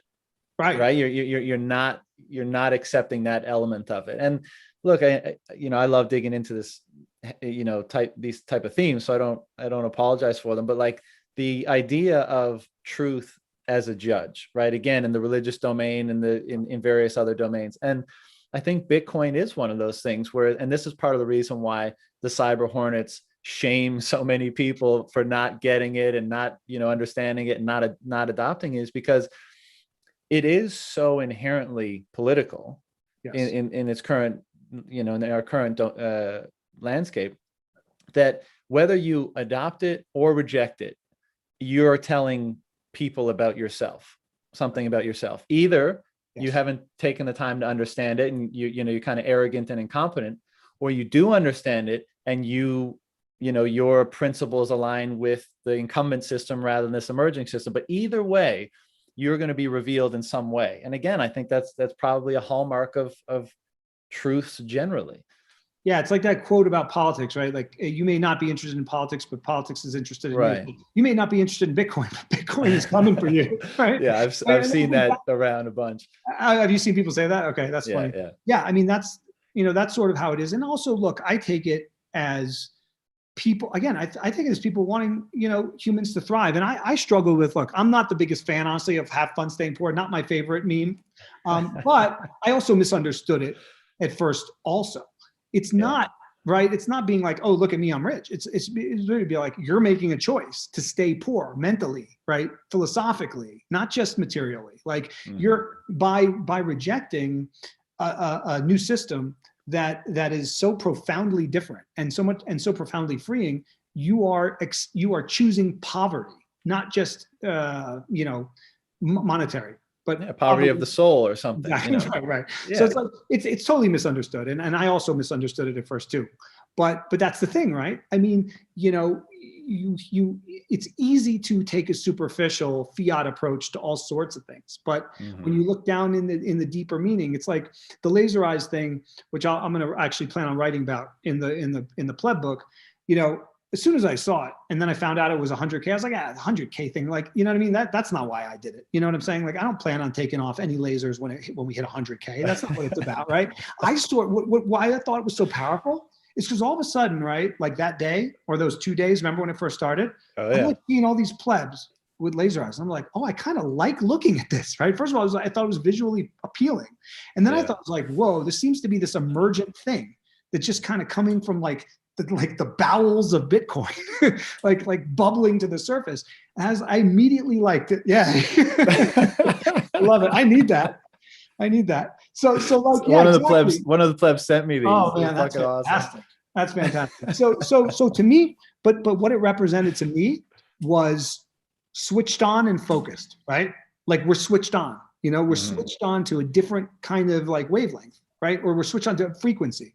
And that's what we're trying to advertise. And for me, it was also focus. It was also like, okay, lasers are focused. We are focused now, not on 100K. I don't care about that so much, but focused on the bigger picture of what we're trying to do here, and how we're trying to hack human civilization, which is at the core, I think what a lot of us are trying to do. And so I think that's also why it gets people. I mean, also like the way people reject it and just get so angry about it makes me like it so much more, right? Yeah. Because not only do they not understand it, but it's the exclusionary. They think it's exclusionary, but it's not. You can put lasers on yours, right? But it's sort of what you said before, which is that with the masks, right? They're like, people want you they'll go up in your face and tell you need to put a mask on. They're getting close, right? Because they're to them, it's unacceptable that you have a different opinion, that the television said, right, you're wrong. And it's the same thing with vaccines. It's like people get angry, like really angry at you if you're not interested. And I have very rational reasons for not being interested. But I'm fine with your choice. Go do it, right? But they get angry because you're not complying. Because maybe in the back of their head, right, most likely in the recesses of that brain, there's doubt. There's some doubt, like about it, because there should be. I mean, there's all sorts of reasons to have doubts. I mean, 2 of the vaccines are right. They just canceled J&J today, or they said to not use it. Did you see that? Yeah. Right. Yeah. Okay. So the point is, there's reason for skepticism. But if someone goes in and gets the shots, then they're going to be extra angry at someone who doesn't, because their doubts then are magnified because they're not actually confident in their choice. Yeah. And you're stepping outside a line is making them even more insecure. Okay. 100%. Right. So that's sort of what, and I think the laser eyes is sort of the same thing. It's I think, sorry, go ahead. I was just saying, like, deep down, I think a lot of people who are very viscerally, hate it. It's sort of just like they're annoyed that these people are, how dare you, almost. Yeah. Right. How dare you? What I think about it all is that we construct our worldview to have some level of comfort and security about how to operate in the world. Right. So we have a certain understanding of a great many things, and this helps us order our world enough so that we can push our objectives and ambitions through it, right? Because we need to have some understanding of the structure in order to, determine our behaviors in order to be successful in that structure, right? So we all have a worldview in the modern globalized world, and with mass media and stuff, it's very similar from person to person, with minor differences based on background and conditioning and stuff like that. And so that becomes, as we were saying before, really who you are. How you see the world is who you are. And, Bitcoiners and people that challenge the status quo are challenging that. And so as a result, they're we are de facto fundamentally challenging who those people are, right? Because of their worldview. And in particular with Bitcoiners and with laser eyes and with have fun staying poor and with all this kind of stuff, what's happening in the Bitcoin culture is a proud, loud repudiation of the status quo worldview. Right. And we're saying, fuck all of that. We're figuring it out for ourselves. And to some people, nothing could be more offensive, right? Because, not only is it a challenge, but it's an in-your-face challenge. It's saying, like, we don't respect your worldview one bit. And what does that imply to that person? It implies, like you said, that they're wrong, that they've constructed in the wrong way. And as a result, they may be living in the wrong way, and that they may be conveying meaning and value in the wrong way, and it expands the domain of their doubt. And that's uncomfortable. And then you get the pushback, you get the anger, you get the frustration, you get the aggression, Yeah, well, no. And this is a great point with regard to, let's say, fiat billionaires. Okay.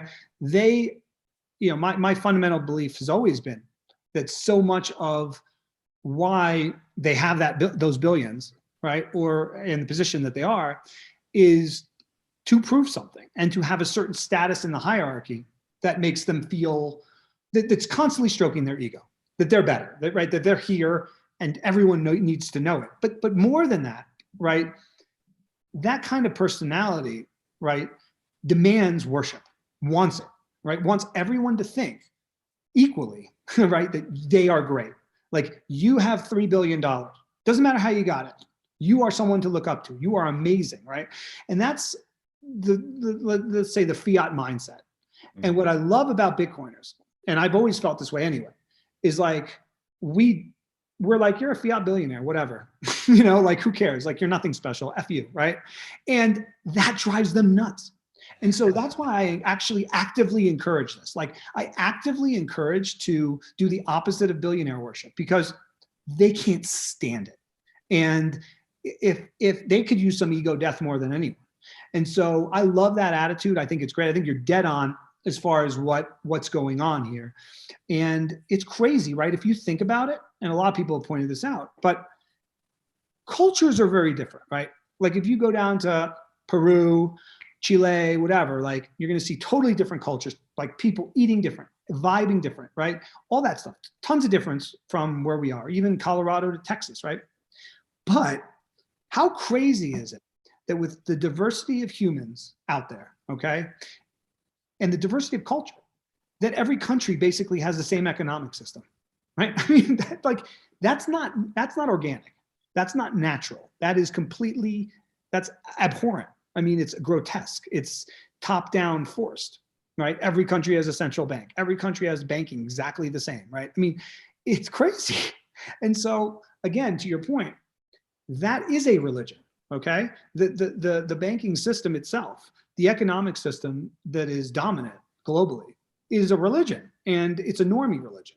And it's one that those who succeed in it, right, financially, will defend to the death, of course, because it's what gives their ego food, right?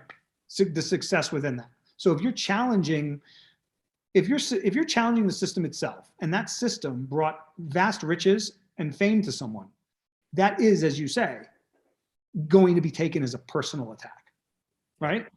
Yeah. And that person is not going to want to say, "Oh shoot!" Like for me, they don't want to do what I did, right? When I was on Wall Street, and I was like, "Oh shoot!" Like, you know, I'm not special. I'm just happened to be on a trading desk in Wall Street. That's why I'm making a lot of money.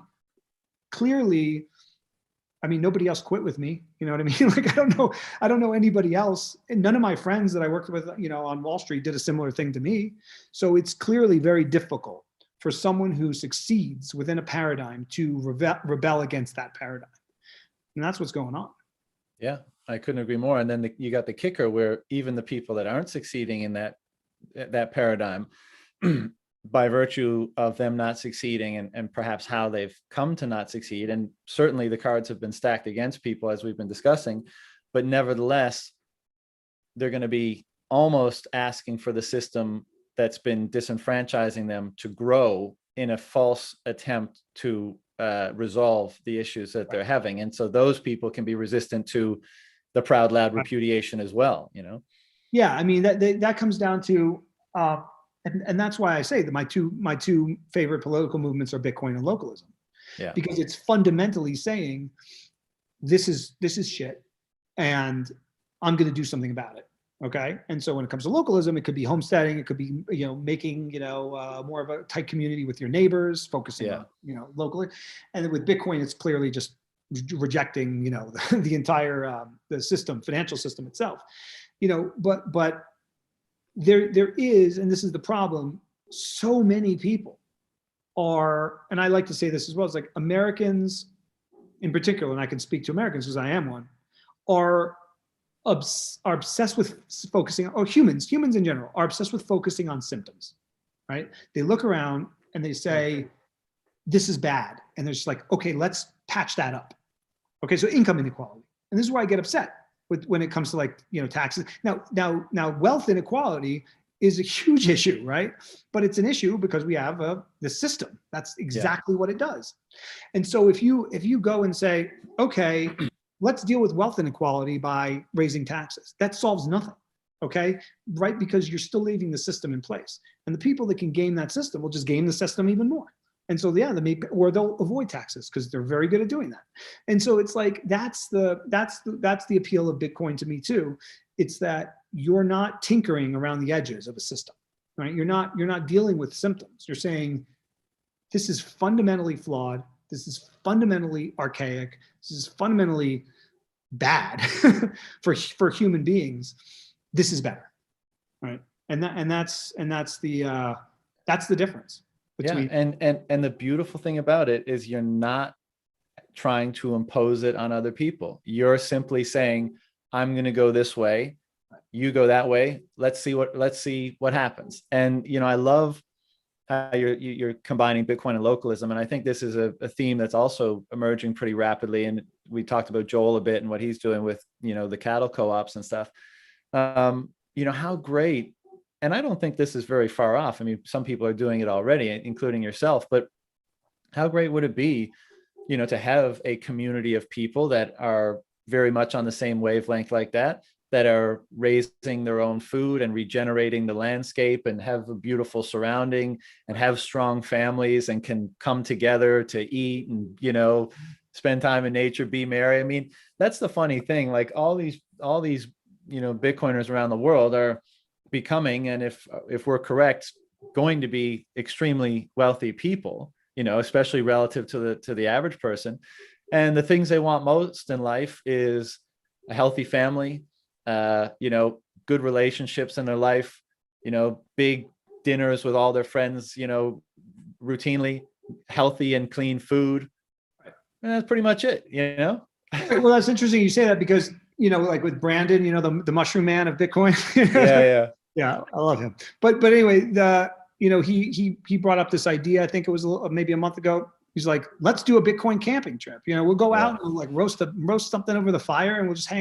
And it's like, that's it, right? That's the mindset, right? We're not like, let's go to Vegas and get and rent out the top floor, like, or let's, take this extravagant international trip, and get, stay at a 5-star resort, right? I mean, I'm not saying that's terrible to do. I'm just saying like what he proposed is much more attractive to me and a lot of other people. It's just like sit in nature, cook some food, talk to people that you like, right? It's right in your back. You can do that in any state, right? You don't need to travel far at all. Yeah. And that's what I love. And like, and that's where, and of course look, we can't, this as well as anyone, we can't speak to everybody. And in bull markets, all sorts of like superficial people are going to get involved and be loud and all that. But I've just seen enough, you know what I mean? Like I've met enough Bitcoin people in my life personally to know that there are so many out there. And I think there is this pleb ethos, and that's core to it, essentially, is, human thriving, freedom, right? And that's not just freedom to just be like, it's what that means to I think most Bitcoiners is freedom from having to participate daily in a system that you despise. And of course we still have to, but your point though about the physical thing, it'll be interesting to see how this works out. But over the last 2 months in particular with the vaccine passports and seeing human forking, I've never felt so frustrated that I couldn't live close to so many more of my fellow plebs.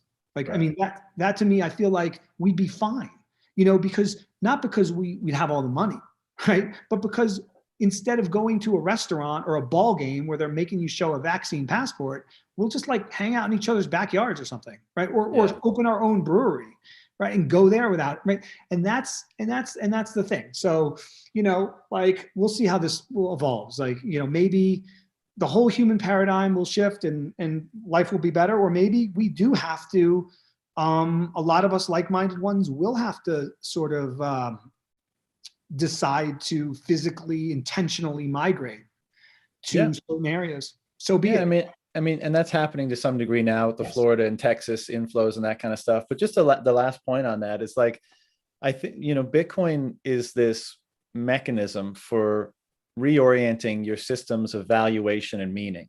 And that's like really profound. So in the fiat landscape, you have, the total opposite of that.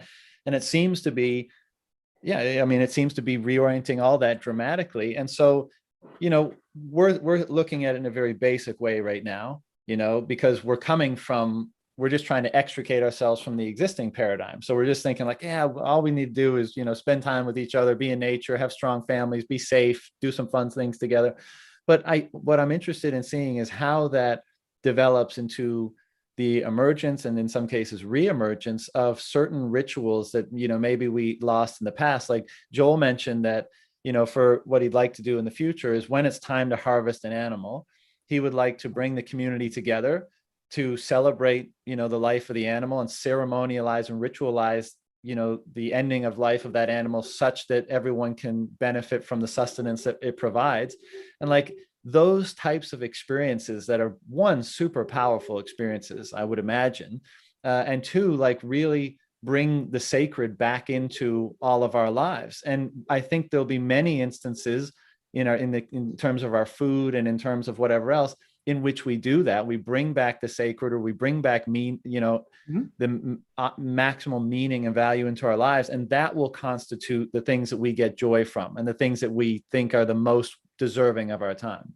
Yeah, it's interesting because it seems almost ironic considering that Bitcoin is like cutting edge technology, that Yeah. so many Bitcoiners are going to lead this archaic revival almost, right? I mean, that's the irony there, which totally will happen. And I've even said a few times, I'm like, where's the modern day Eleusis going to be? I mean, are you familiar with Eleusis or what that is? Very, very, yeah. Yeah, you're very okay. So anyway, anyone who hears that should go down that rabbit hole. But that's the point, right? I mean, that is, look, if you've been down that road, which I know you have, as I have, you see how, fundamental experiences like that have always been to human beings, and how powerful. And so there's just like, there's almost been this, at least in the West, 2,000-year sort of blackout where, I mean, if you wanted to experience, let's say higher level drugs than alcohol, and, it was like the year 900, you essentially you probably called a witch, right? I mean, you probably burned at the stake for something like that. Yeah. And so it's crazy how much we've lost in the modern world. And look, as someone that grew up, and I always say this, as someone who grew up in Manhattan, I become convinced now, I spent 28 years there, okay? I become completely convinced that a huge reason for our craziness is our disconnection from nature. And so being in a place, particularly like Manhattan, where you're completely, you're closed off. Right? I mean, you can't really see the moon, the stars, like it's just, you're shut off from nature.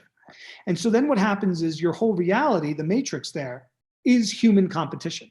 The skyscrapers, the homes, the money, right? I mean, that's and so like when you have so little connection to nature, it completely untethers you from the universe.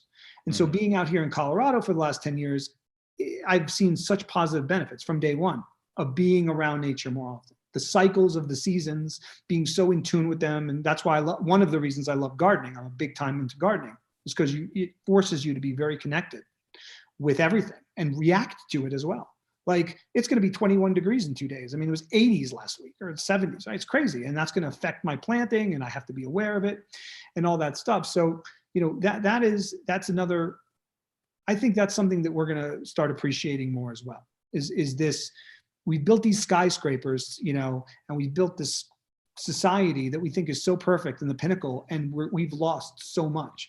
If you think about, I'm envious, quite frankly, of some of the lifestyle of like, even like, let's say Native Americans or the ancient Egyptians, right? Who built these pyramids to reflect, Orion's belt or whatever. I mean, like, who knows really what was going on there? But yeah, let's sure. That's another one. Maybe next time we could talk about that. But let's just take let's just to not go down that rabbit hole. Let's talk about, let's just say like Native American tribes, like the Sioux or whatever. Yeah. I mean, think about the amount every single night, right? Every single night of their lives, they're looking up at the stars. And that's what they did at night, right? I mean, what else? There's no light bulb. So they're sitting there and they're contemplating the freaking universe every single night of their lives. I mean, that, like, their brains are just wired differently. Like on those moments when I go outside and the sky's beautiful here, right? Where high elevation tends to be clear. I mean, I look at the stars, I'm just like, I need to do this more often because it feels great. And I love the feeling of, because when I look up at the sky, right? If I look up at the night sky, I love the feeling of, I don't know shit, right? That's what it makes me feel like. I'm just like, okay, I can't possibly look at this and think I know anything about reality. It's hard to look at infinity and still think you have a grasp on things. Exactly. And I get similar feelings sometimes. I don't know if you were on this thread, but like with a few other plebs about the floating, the isolation tanks or whatever. Yeah, I get similar kind of feelings in there too. Or I'm sort of like, more connected to something bigger, like something more vast. That because when your other senses are shut off, right? You're just like, it's like meditation, and you're just laying there for an hour and a half, and it's pitch black, and you're floating in water, right? I mean, to me, it brings me to like a place that seems familiar, but I can't quite remember. But I'm like, okay, yep, this feels familiar, in some way, right? You know what I'm saying? And so, what percentage of humans are having that kind of experience on a daily basis? I don't have it on a daily basis. I wish I did. And I think that's going to be a huge part of our evolution, is that archaic revival. It's connecting, like the human being was doing that. The human being was staring at the stars every single night of their lives up until the last 100 years, right? Yeah. That's what we did. So we clearly lost something. Yeah, and I think, you know, the modern skyscraper, there's a good analogy there to like the Tower of Babel sort of story, you know. But I think we in the movies, our future is this like sterile steel, like no sharp edges sort of futuristic city and all, flying cars and stuff. And who knows how things will play out. But I tend to think you're right. Like we're going to go back to nature and we're going to find a better relationship between technological advancement and the amplification and regeneration of nature and the re-sanctification of it, you know. And it's, you know, I totally agree with your characterization there. And one of the things that, so when I do my psychedelic trips, I am outside from, you know, let's say all night long, right? So from midnight to the morning. And whether or not it's a rainstorm or it's a nice evening, like it does not matter. I'm out in the elements. And one of the things that, especially in that heightened, or at least we'll say altered state of consciousness, I think it's heightened, but, you know, differing opinions. But you become so much more aware of the rhythms of nature. And that's just me being out there for like 5 hours. As you're saying, like, what if you were someone who, like, you know, indigenous populations in many places, you're always in that environment. And so the rhythms of nature and the signals you get from it and the things you can intuit about it are so, it's like another universe of things when you compare it to the modern human in a concrete jungle that's been cut off from all of those rhythms. And their rhythms are, you know, when does their alarm clock go off? And, you know, I mean, they still have the sun, thankfully, but, you know, it's all the inputs are totally different. And in many cases, probably toxic and not really serving people.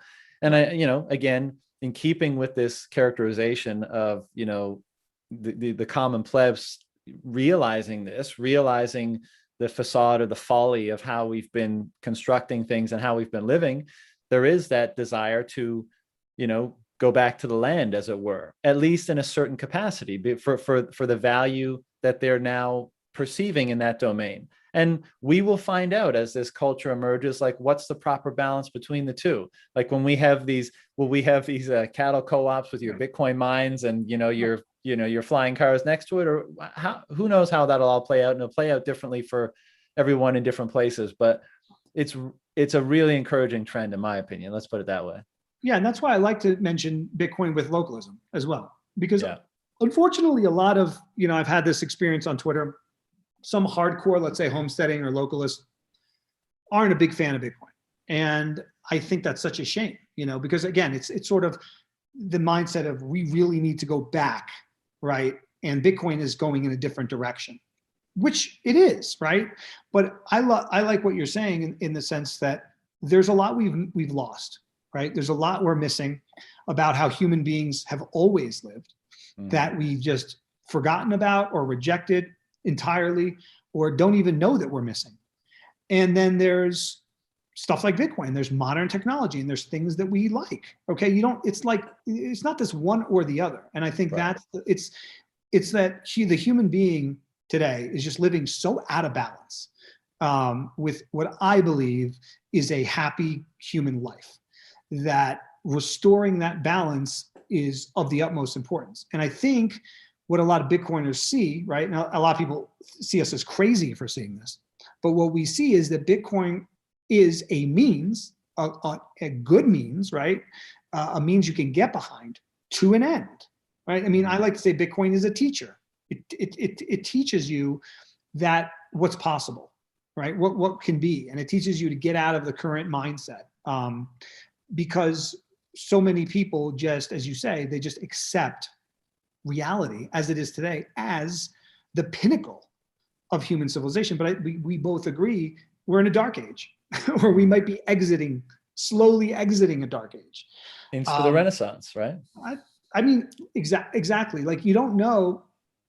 I know we haven't been in a Renaissance. That's for sure, right? And I can say this as someone who's a total beneficiary, right? I don't have a bone to pick as far as like my personal life. I am like the consummate beneficiary of the fiat world. Okay, like My parents are well off. I grew up, I went to top schools. I didn't have any want materially.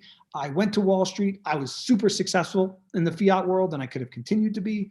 I don't have, there's absolutely no, let's say, traditional rational reason for me to be so disdainful of it. Right, right. The only reason I am is because I think it's total nonsense. And that's the beauty that's what's so beautiful, and I respect so much about your stance. And there's many plebs in that position, I'm one of them. It's like, it's because so many people, they're the determinant whether they are against or for something is how it's worked out for them. If I'm on the short end of the stick, I hate it. If I'm on the right end of the stick or long end of the stick, I like it. And there's a lot of FinTwit and fiat bros and all that kind of stuff that are in that class. But again, this goes back to the more principled approach. Can we objectively say something is right or wrong? And if we can, it doesn't matter if it serves us or not. We should be saying that it's right or wrong. Yeah, that's why it's kind of ridiculous. I mean, certainly personally, when people are like, "Oh, you're just pushing Bitcoin because it's making you money." It's like, dude, I was making money before Bitcoin. Stop. You know what I'm saying? Like, making money has not been hard for me. Okay, like I was making money in the fiat world. It wasn't difficult. Like, stop. Yeah. But and I always say to people that say that, I'm like, that says more about you than it does about me, right? Because to even go there is betraying. It's projection, right? I mean, it's betraying how they think, about the world. And I think, look, this goes back to what you said earlier, which is that the mindset of a lot of us it's such a rejection. It's such a savage rejection. There's no nuance about it, right? I mean, there's no nuance to me, okay? I think the way human civilization is constructed right now is insane. Not just like, oh, it could be better, like fundamentally insane and anti-human. Now we can make it worse, right? And they're trying to do that. But like I say, probably the two reasons I'm most, well, there's a lot of reasons, but some of the reasons I'm most optimistic is, as I said earlier, we have so much low hanging fruit. I mean, you just look around and you're just like, oh, that's terrible, that's terrible, that's terrible, that's terrible. Like, we don't need to live this way, all right? And, all it takes is like a light bulb moment. And I actually am surprised by how many people I hear, because it didn't happen this way to me, but it's pretty impressive. And I know you know this. How many people say that being interested in Bitcoin because the gains got them into Bitcoin. And then that led them to all sorts of other things and all sorts of other realizations. Like, they didn't stop there, right? They didn't stop with number go up. And that's interesting because that's not how it, that wasn't the exact progression for me. I already knew it was all nonsense. But that's encouraging, right? I mean, that's why Bitcoiners look like they're evangelists, because they are, right? Yeah. They're like, come on in. That's what makes me so hopeful, because now we're leveraging greed for good. Right. We're saying, come in for the gains and stay for the revolution, or stay for whatever rabbit hole you want to go down. And, because one of the things for me was always like, how do you get people to change so fundamentally? Because they've been so conditioned and propagandized, and it's like we've been saying, it's who they are. And even, psychedelics, as powerful as they may be, what are you going to do? Shove mushrooms down everyone's throat or something like that? But everyone, economics applies to everyone. Money applies to everyone. And everyone wants to increase, better their position in life, their financial position. They want access to more experience. You want more security. And so the fact that Bitcoin is fishing with that greed, right? Just casting out the line and putting number go up on the hook and reeling people in. And then, the propensity for people, once they're in, to start looking or getting exposure to different ideas at the very least, is high, right? And, some portion of those people end up fundamentally changing and little by little, gradually, then suddenly. Yeah. And as far as the optimism thing, I mean, I remember having a conversation with one of my close friends, like one of 100 that I told to buy Bitcoin in the beginning that that actually listened. Like, nobody listened, but he did, right? And we're closer friends now for it, okay? Yeah. Because we've ridden this crazy train the whole time. I remember having the conversation. We're probably 10 to $100, right? Like, I was trading on Mt. Gox, and I remember saying to him, like, because we were talking about how much Bitcoin we had or how much money we put into it. And I remember saying to him, I was like, well, if it does what we think we can, it will, and goes to 10,000, there's going to be plenty of dips along the way, right? I remember saying that. But as I was saying it, I remember thinking like, it's not going to 10,000. You know what I'm saying? Like, I knew it could happen, but like, if I had to probability it, I still would have said it's, 15% likely, right? Back in 2013, let's say. Yeah. So the fact that me and you are right here, right now in 2021 at 63,000, and this whole freaking subculture that's developed around it, taking over the world in a lot of ways, right? Like, nobody can ignore it. I mean, did I think it could happen? Yes. Am I still kind of like, holy fuck, it happened? Yeah, you better believe it. And that makes me optimistic, because it's sort of like, and this is what like a lot of the fiat bros, they can't get over, because it's like, how is this not dead yet? How is this not dead yet? Right? Like, this should be dead. It's hard not to be optimistic that Bitcoin has actually gotten to where it is today. Like, it's stunning. Oh my God. I mean, Stunning. Absolutely. And the amount of the hope and excitement and enthusiasm that inspires, I mean, we and everyone else are living proof of that. I mean, there's a wave of change coming, and, we're surfing it right now. And sometimes it's hard to, see the wave you're on, sort of thing. But, I think we try as we might to do that. And if we're right here, we're on the precipice of one of the most fantastic changes in the human story. And how could you not be excited about that? How could you not want to feed into that? I get messages all the damn time about people saying like, I want to contribute to this thing in some way, not looking for money, not trying to necessarily make money right off the bat, but they're just like, I get it. I'm in. How do I participate? Right. How many things inspire that? And exactly. And that's what I was saying before, right? Like, one of the symptoms, let's say, of a second tier consciousness is precisely that. It's precisely feeling like you have so much in you that you want to give it, right? Or you have something to share, as opposed to what's in it for me, or how can I take, right? How can I extract? It's how can I give? Mm-hmm. And of course, it's not black and white, right? Like, we're all taking to some degree and we're all giving to some degree. But it's like the fiat world conditions a human to take, to extract. It puts you in such a circumstance of depravity, and that's got to be one of the reasons for that. Well, you're incentivized to be depraved. Yeah, that's the incentive structure.